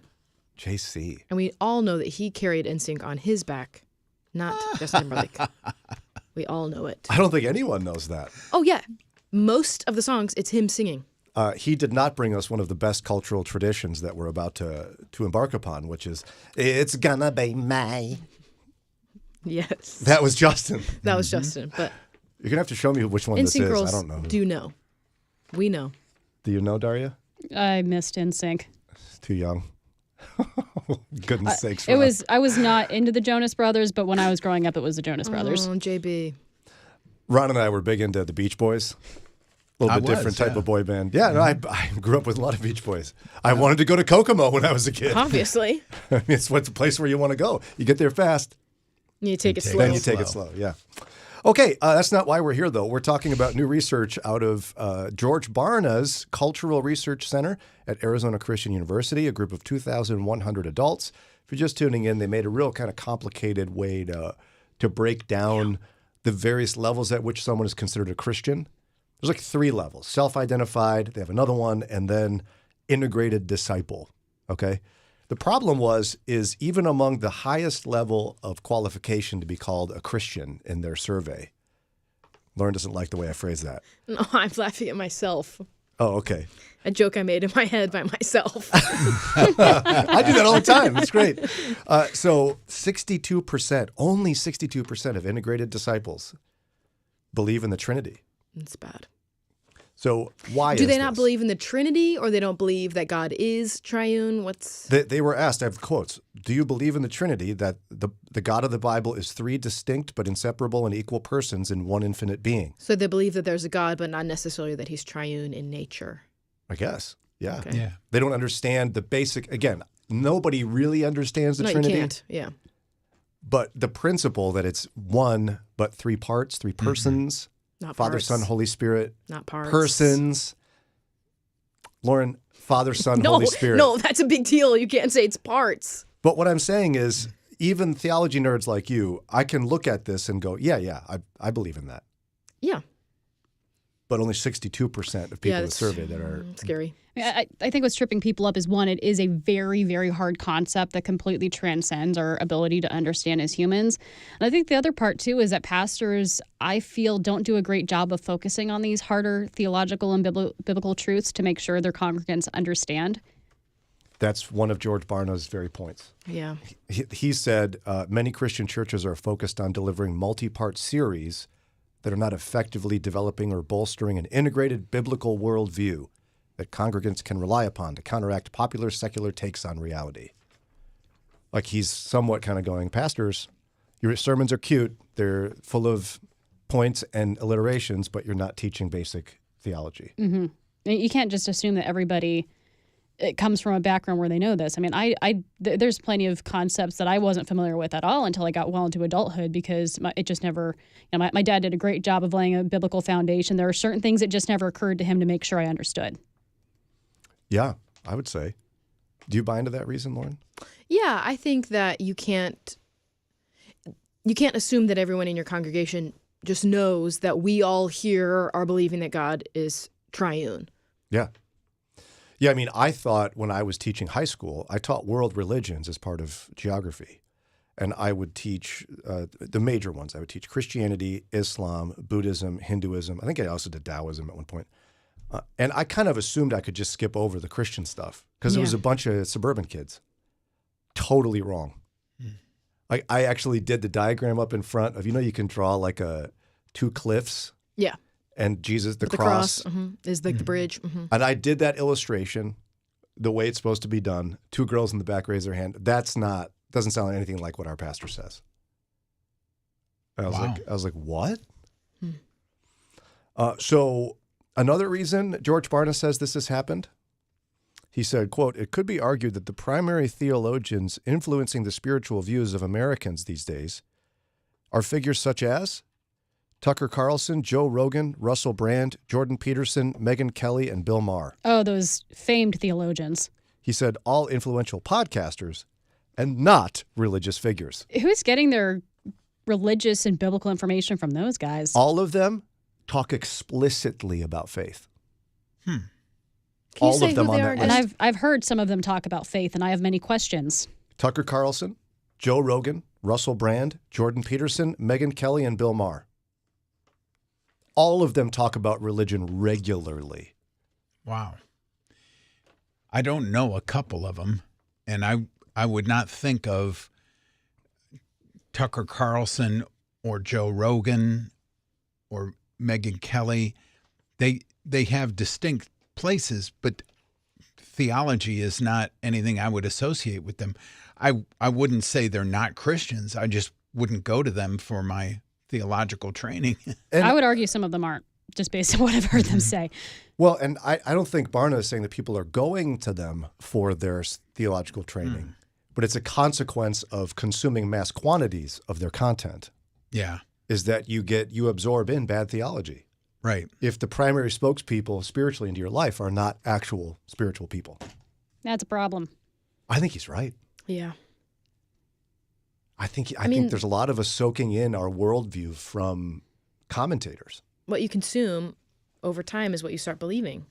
And so if that's all you're listening to, and they're talking about faith or spirituality in whatever ways they talk about it, and it's improper, you're going to start believing that because it's all you're consuming. Something we got to be cautious of. And I don't know. I mean, I think we can all do our own part to make sure that even though it's not necessarily fun to study the Trinity, we can't take it too lightly either. We have to be able to articulate at least a fundamental principle of it to be able to claim Christ. Yeah, Lauren? I mean, I think it's very fun. So I don't know what you're talking about. You and Eddie are kind of like, oh, honey, I missed you. By the way, transubstantiation or consubstantiation? Oh, honey, I love when you talk to me like that. That's Eddie and Lauren right there. 8:32, we got to take a quick break. When we come back, we can't wait to introduce you to a new friend doing some powerful ministry here in Northeast Ohio. Mornings with Brian. Moody Radio Cleveland. 103.3 at 6 to 9 a.m.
soul, and body. It's Mornings with Brian, live from the North Coast Family Foundation sponsored studios.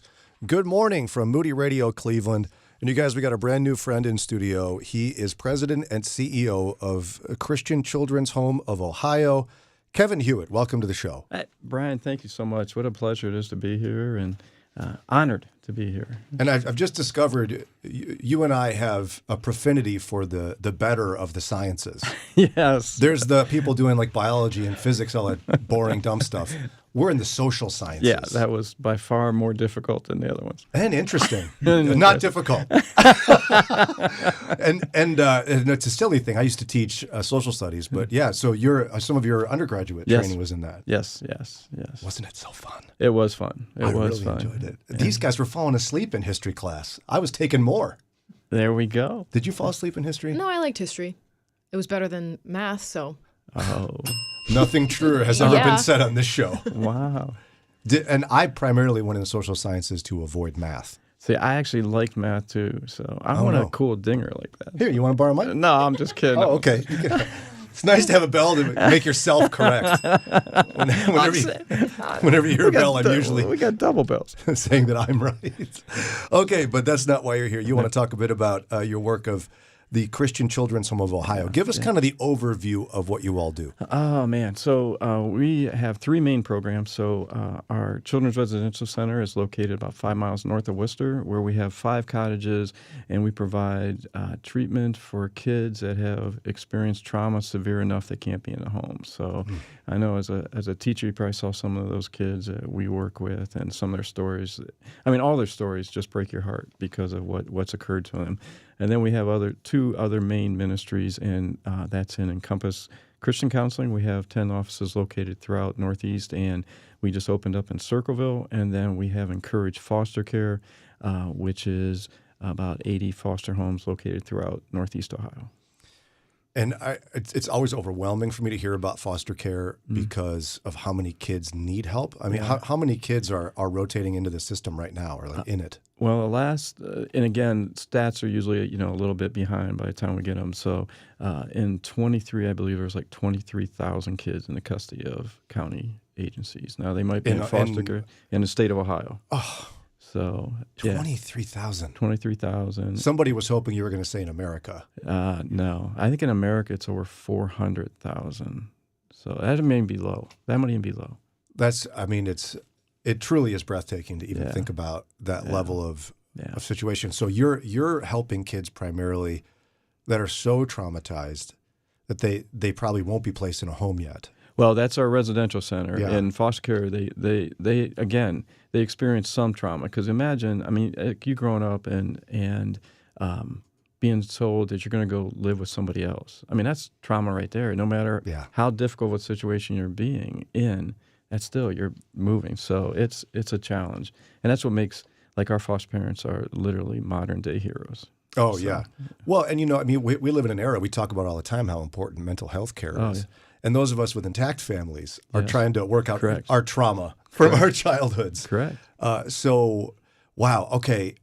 I'd imagine you're in desperate need of foster families. Yeah, we are. There is actually, I think, just in thinking about numbers, 23,000 kids in the custody of Children's Services and 7,300 foster families in the state of Ohio. So you can imagine that numbers don't add up.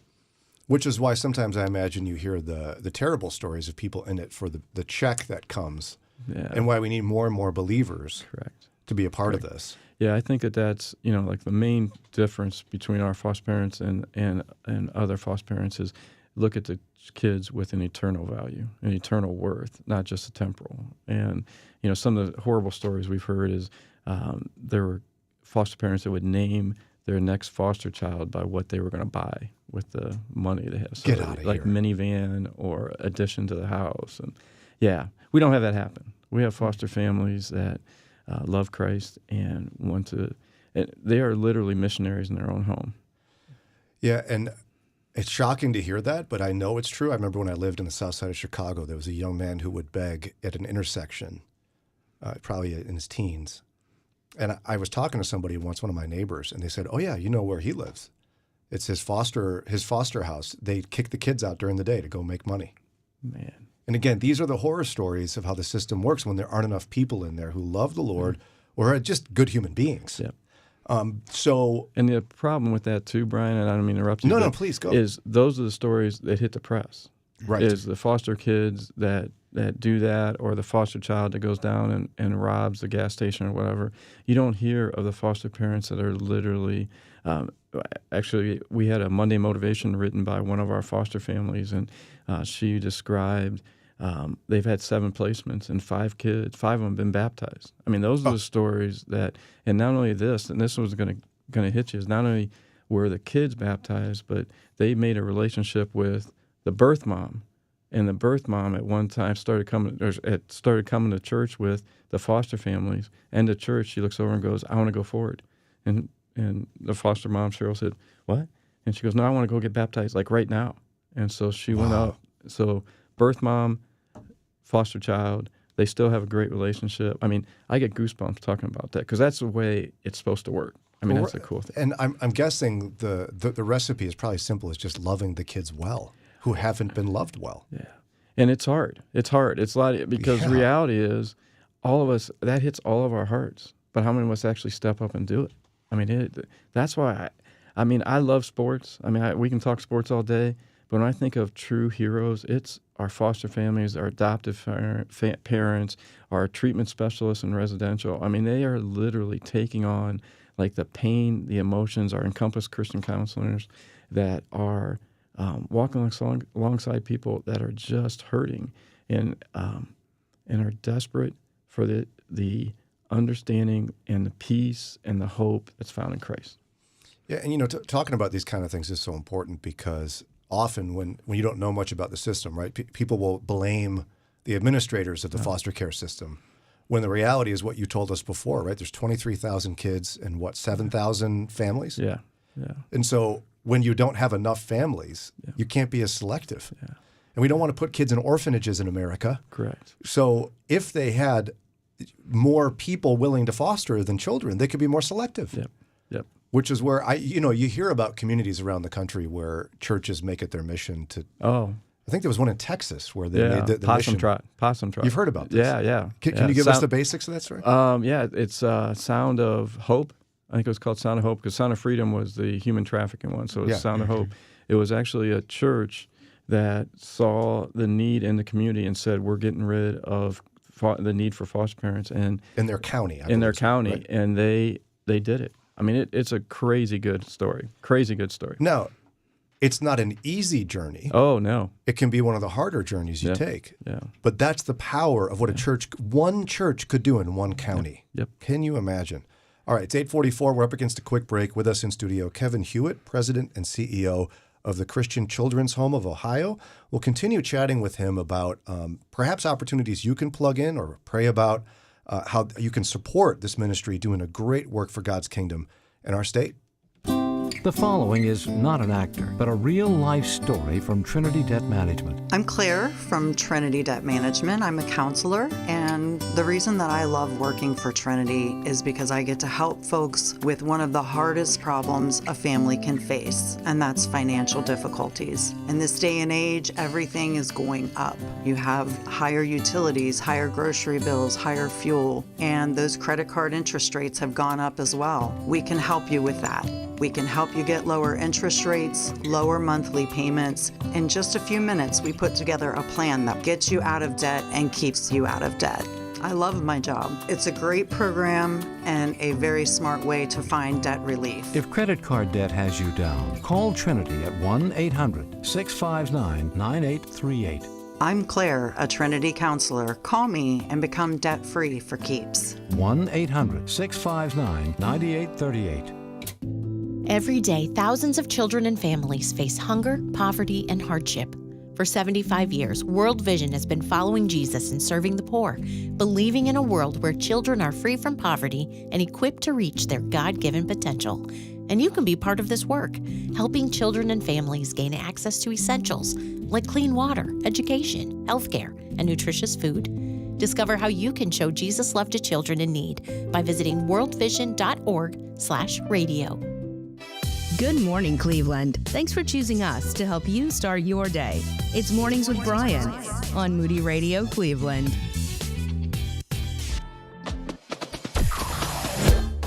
Mornings with Brian.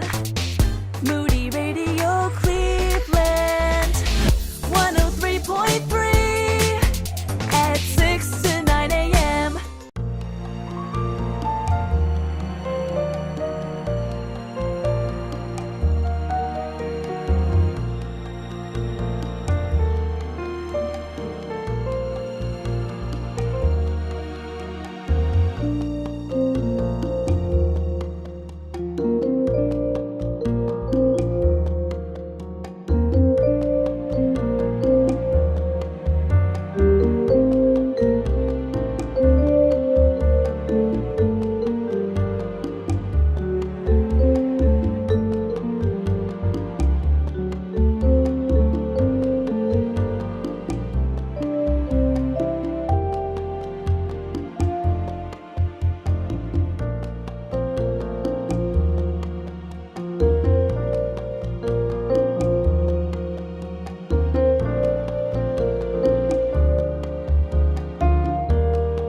Vertical Worship at 8:49 on WCRF, Mornings with Brian. In studio, Kevin Hewitt is with us. He's president and CEO of Christian Children's Home of Ohio. They do a number of things surrounding the foster care system. But you all have some new initiatives that I'm excited to chat with you about. One of them is Encompass Christian Counseling. What is this? So Encompass Christian Counseling is our faith-based counselors in our 10 locations go and pretty much provide therapy. I mean, we're, of course, known for working with people who have had trauma occur to them, whether it's abuse, divorce, family issues. We're really, really good at.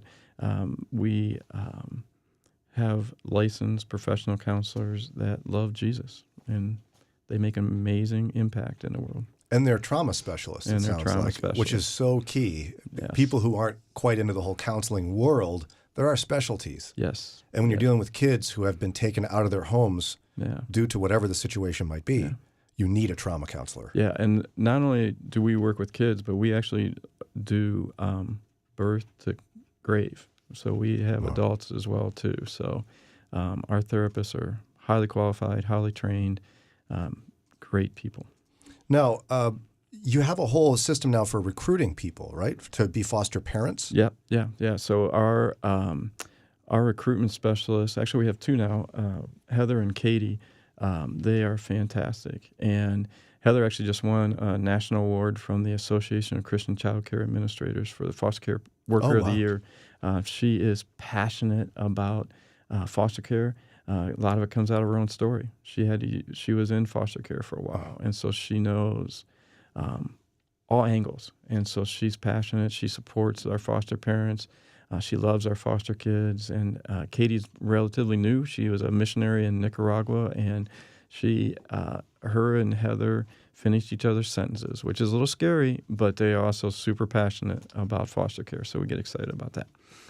Wow. And, somebody could be thinking, I wonder if I could be a foster family or foster parent. Mm-hmm. I would venture to guess a lot of people have at least had crossed their mind. Yeah. What's the recipe for somebody who would be a good foster care parent? Man, that's a great question, Brian. And there is study after studies, and this is probably anecdotal from me, but I think the ideal foster parent is, one, they love Jesus. Two, they love kids. Three, they don't take themselves too seriously. They haven't learned they don't know everything, and they're willing to learn. And four, they have a great self-awareness and an ability to say, I'm sorry when I blow it. Those last two are unexpected for a lot of folks, I would imagine, because you would think what you want. You want the parents who have it figured out. Yeah. Why don't you want that? Because realistically, I don't know if there are. Because here's the challenge with a lot of Christians that grow up with really, really high achieving kids.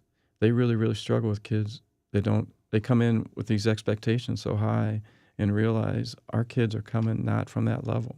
They're not the kids that have had the opportunity to be in sports or drama or music and stuff. And so we want people that are willing to look at kids and say, man, every kid I will ever lock eyes with was worth enough for Jesus to die for. And so I'm going to do whatever it takes for this kid to understand that they're worth that.